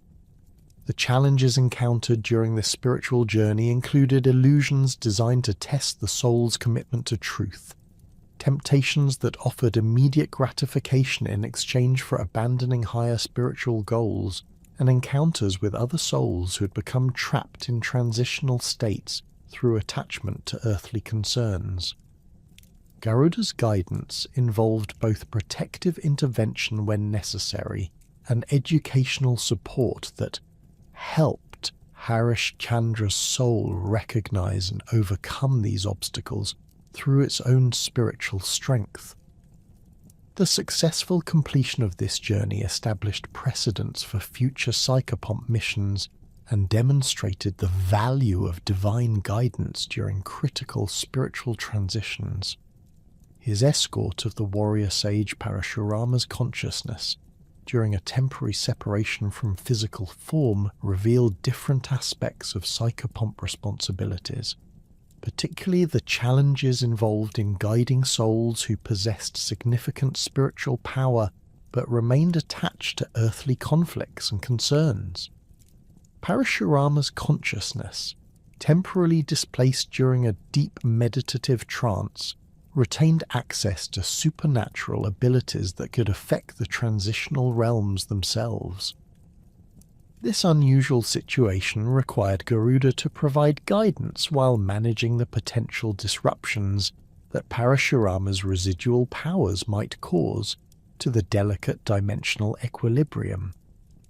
The journey through celestial realms with such a powerful consciousness required careful route selection that avoided regions where Parashurama's presence might trigger unwanted interactions with other cosmic entities or disturb ongoing spiritual processes. Garuda's protective function extended to shielding other souls and dimensional inhabitants from the warrior sage's unconscious energy emanations, while ensuring that Parashurama himself received appropriate spiritual instruction during his temporary separation from physical form. The successful completion of this complex escort mission enhanced Garuda's understanding of the special requirements involved in guiding advanced souls through transitional experiences. Garuda's protection of sacred knowledge manifested most dramatically during attempts by the demon king Hiranyakashipu to corrupt the Vedic teachings that formed the foundation of cosmic order and spiritual development. The demon's strategy involved infiltrating centers of learning with agents who would gradually introduce distortions and contradictions into traditional teachings, creating confusion that would undermine confidence in established spiritual practices. These corrupted teachings, if allowed to spread unchecked, could misdirect entire generations of seekers and destabilize the spiritual foundations of human civilization.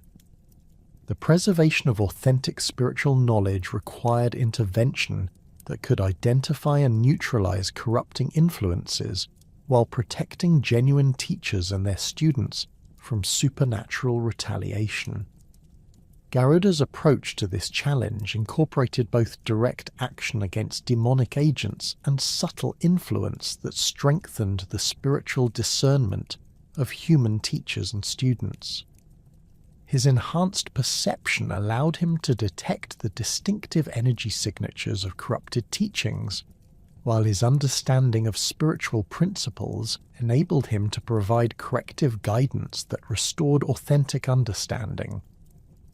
His protection of the sage Agastya's manuscript collection demonstrated specific techniques for safeguarding written spiritual knowledge from supernatural threats.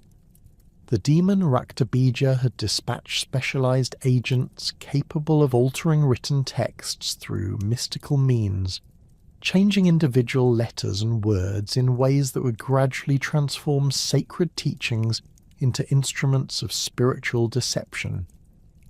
These alterations were designed to be subtle enough to escape casual notice, while fundamentally changing the meaning and practical application of important spiritual instructions. Garuda's countermeasures involved establishing protective energy fields around important manuscript collections that would detect and neutralize attempts at supernatural alteration. These protective systems operated continuously without requiring his direct attention, freeing him to address other threats while ensuring that crucial knowledge remained uncorrupted. His intervention also included training selected human guardians in recognition techniques that would allow them to identify corrupted texts and implement appropriate countermeasures using conventional methods supported by divine blessing. The protection of oral traditions required different approaches that focused on strengthening the memory and discernment capabilities of human teachers responsible for preserving and transmitting spiritual knowledge through direct instruction. Garuda's influence operated through enhancement of natural human capabilities rather than replacement of human agency, ensuring that the knowledge remained accessible and comprehensible to ordinary seekers while maintaining its authentic spiritual power. His protective interventions included neutralizing supernatural influences that might confuse or mislead teachers, while providing subtle guidance that helped them recognize and resist attempts at corruption or distortion. His function as Vishnu's scout and intelligence gatherer required constant surveillance of activities throughout the three worlds that might threaten cosmic order or interfere with dharmic evolution. This responsibility involved monitoring the movements and plans of powerful entities whose capabilities could affect universal balance, while maintaining awareness of emerging threats that might require divine intervention to prevent or contain. The scope of this intelligence-gathering function encompassed not merely obvious dangers like demonic invasions or cosmic wars, but subtle influences that could gradually undermine spiritual development or corrupt righteous institutions over extended periods. The surveillance of the demon realm Patala revealed ongoing preparations for a massive assault on celestial territories that would coordinate the efforts of multiple demon kingdoms under unified command. The intelligence gathered during these reconnaissance missions provided crucial advance warning that allowed divine forces to prepare appropriate defensive measures and develop counter-strategies that could neutralize the planned assault before it achieved significant success. Garuda's ability to observe demonic activities without detection enabled him to gather detailed information about enemy capabilities, tactical plans, and potential weaknesses that could be exploited during defensive operations. His monitoring of terrestrial kingdoms identified emerging threats to dharmic governance that required preventive intervention before they could destabilize entire regions. The gradual corruption of King Vena's administration through the influence of demonic advisors represented the type of subtle threat that could escape notice until its effects became irreversible. Garuda's early detection of this corruption process enabled divine forces to implement corrective measures that restored righteous governance while preventing the widespread suffering that would have resulted from complete administrative collapse. The intelligence networks he established incorporated both divine agents and carefully selected human operatives who could provide information about local conditions and emerging threats that might not be apparent to cosmic observers. These networks operated through subtle communication methods that avoided detection by hostile forces while ensuring reliable information flow between different levels of cosmic administration. The effectiveness of these intelligence systems proved crucial during multiple crises, where advance warning made the difference between successful intervention and catastrophic failure to prevent major threats to universal stability. Beyond his practical functions as divine vehicle and cosmic protector, Garuda's deepest significance lies in his role as the living embodiment of the Vedas themselves, with each aspect of his magnificent form representing specific categories of sacred knowledge that form the foundation of spiritual understanding. His golden beak, sharp and precise in its movements, symbolizes the discriminating wisdom of the Rig Veda, which cuts through illusion and ignorance to reveal fundamental truths about the nature of existence. The penetrating quality of his gaze reflects the analytical power contained within the hymns and mantras that comprise this oldest collection of sacred texts, while his ability to speak with authority on cosmic matters demonstrates the practical application of Vedic wisdom in addressing real-world challenges. His powerful wings, capable of generating storms and carrying him across infinite distances, represent the Samaveda with its emphasis on the transformative power of sacred sound and rhythm. The wind currents created by his wing beats correspond to the melodic patterns and musical structures that make Samavedic chants effective tools for spiritual elevation and cosmic harmony. When Garuda spreads his wings during flight, the resulting atmospheric disturbances create harmonic frequencies that resonate with the fundamental vibrations underlying all manifest existence, demonstrating how properly applied sound can influence material reality at the most basic levels. His talons, capable of grasping and manipulating objects across vast scales from delicate herbs to massive cosmic weapons, embody the practical knowledge contained within the Yajur Veda, which provides detailed instructions for ritual procedures and ceremonial practices. The precision with which he can employ these natural weapons reflects the careful attention to procedural accuracy that characterizes effective ritual performance. While their ability to penetrate any defense symbolizes how properly conducted spiritual practices can overcome even the most stubborn obstacles to enlightenment, his feet, which provide stable connection to whatever surface he chooses to land upon, represent the grounding effect of ritual practice that connects abstract spiritual principles to concrete daily experience. The brilliant plumage that covers his entire form corresponds to the Atharva Veda, with its comprehensive knowledge of healing, protection, and the subtle forces that govern material existence. Each feather carries its own specific energy signature that contributes to his overall protective aura, just as individual mantras and practices within the Atharva Veda serve particular purposes while contributing to a comprehensive system of spiritual technology. The way his feathers can ruffle to create specific atmospheric effects demonstrates how Atharva Vedic knowledge can be applied to influence environmental conditions and protect against various forms of negative influence. His head, combining the fierce intelligence of a predator with the cosmic awareness of a divine being, represents the unified consciousness that emerges when all four Vedic knowledge systems are properly integrated and applied. The eagle's naturally keen eyesight, enhanced by his divine nature to perceive across multiple dimensional levels simultaneously, symbolizes the expanded awareness that results from mastering the complete range of Vedic teachings.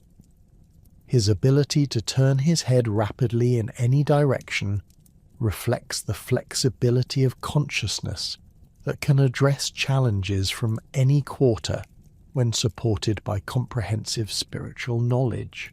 This embodiment of Vedic wisdom extends beyond mere symbolic representation to encompass functional demonstration of how sacred knowledge operates in practical application. When Garuda employs his various capabilities during cosmic missions, he simultaneously illustrates the effectiveness of different categories of spiritual practice and their integration into coherent approaches to complex problems. His successful theft of Amrita demonstrated how discriminating wisdom, transformative power, practical skill and protective knowledge could be combined to achieve objectives that appeared impossible when approached through conventional means. The philosophical interpretation of Garuda as representing the liberated soul that has transcended material bondage reveals deeper layers of his cosmic significance that extend beyond his role as divine vehicle or cosmic protector. His ability to fly freely through all realms of existence without being constrained by the limitations that bind ordinary beings to specific dimensional levels symbolizes the condition of consciousness that has achieved complete spiritual freedom through the dissolution of karmic attachments and the realization of its essential divine nature. His natural antagonism toward the serpent race represents the eternal conflict between the liberated soul and the forces of material entanglement that seek to maintain consciousness in states of limitation and bondage. The Nagas, despite their individual power and supernatural capabilities, remain fundamentally earthbound creatures whose influence operates through the creation and maintenance of binding relationships that prevent spiritual progress.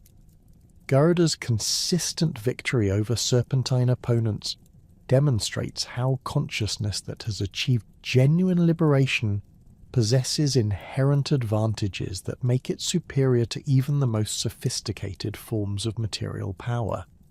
The ease with which he traverses atmospheric layers that would prove fatal to ordinary beings illustrates how the liberated soul moves through different states of existence without being affected by the conditions that characterize each level. His ability to maintain his essential nature while adapting his form and capabilities to meet the requirements of specific situations reflects the flexibility that emerges when consciousness is no longer identified with particular physical or mental configurations, but recognizes its fundamental unity with universal awareness.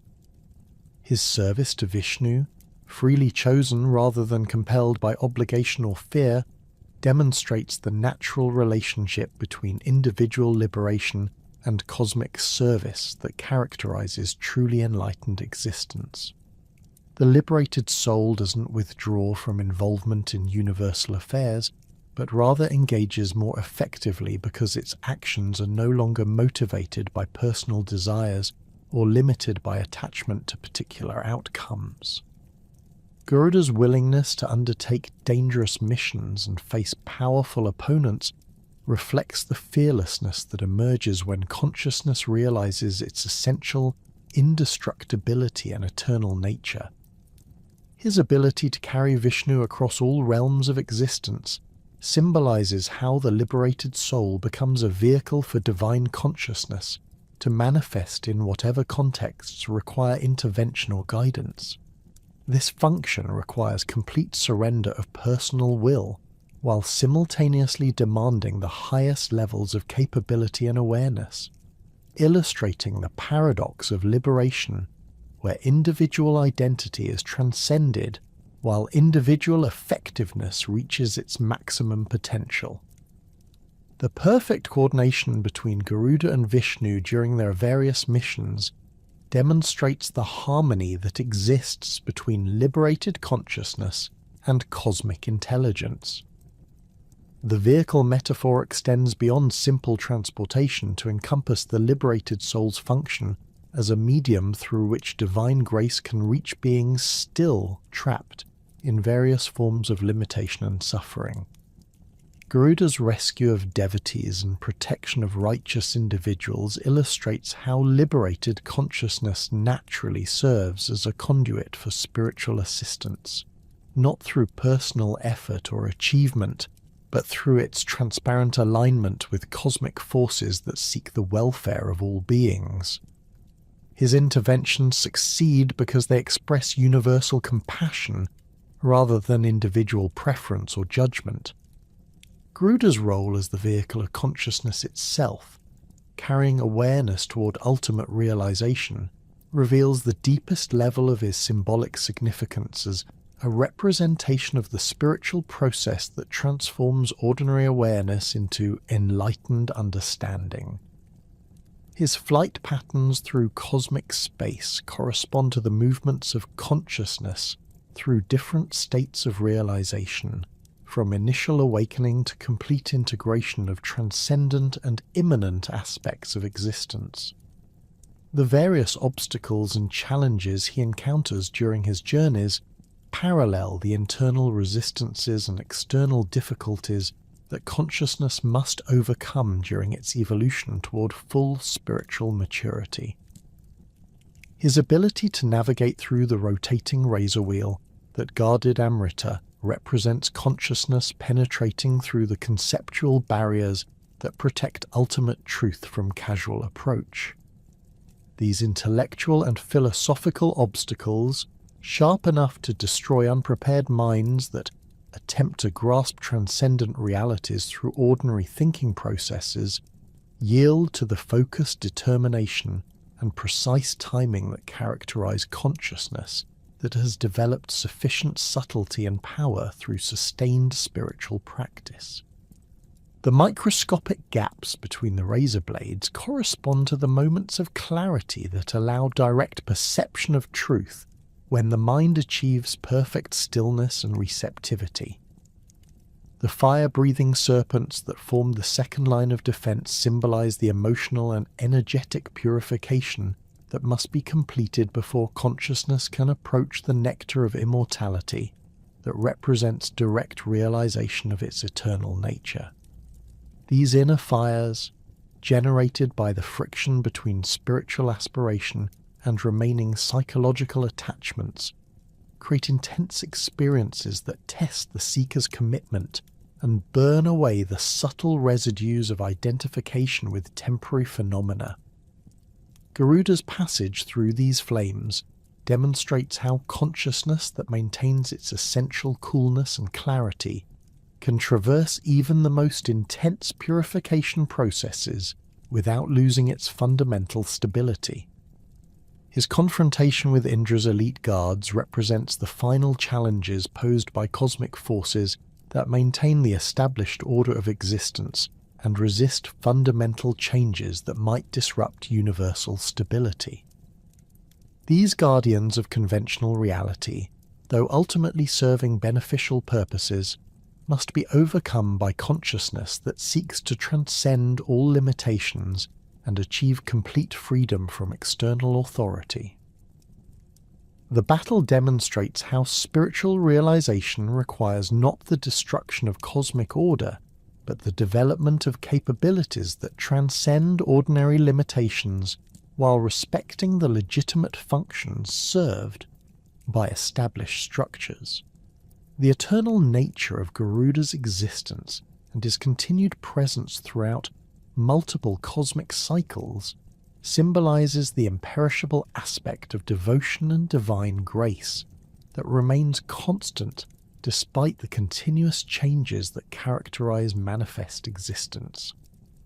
His survival through cosmic dissolution periods, when even gods lose individual identity and merge back into undifferentiated consciousness, illustrates how genuine spiritual achievement creates permanent modifications in the structure of awareness that persist beyond the temporary configurations of particular universes or historical periods. His role in cosmic recreation processes demonstrates how realized consciousness participates actively in the emergence of new possibilities for spiritual development and the establishment of conditions that support the evolution of awareness in countless beings. The flight patterns he traces during these creative periods establish the fundamental structures that will guide spiritual development throughout the coming cosmic cycle, ensuring that opportunities for liberation remain available despite the various obstacles and challenges that characterize existence in manifest form.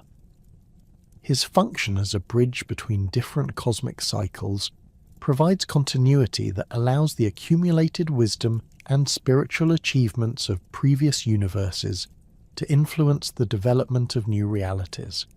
This preservation and transmission of spiritual knowledge ensures that each cosmic cycle begins with access to the highest realizations achieved during previous periods, creating cumulative progress in the overall evolution of consciousness, despite the apparent repetition of cosmic creation and dissolution.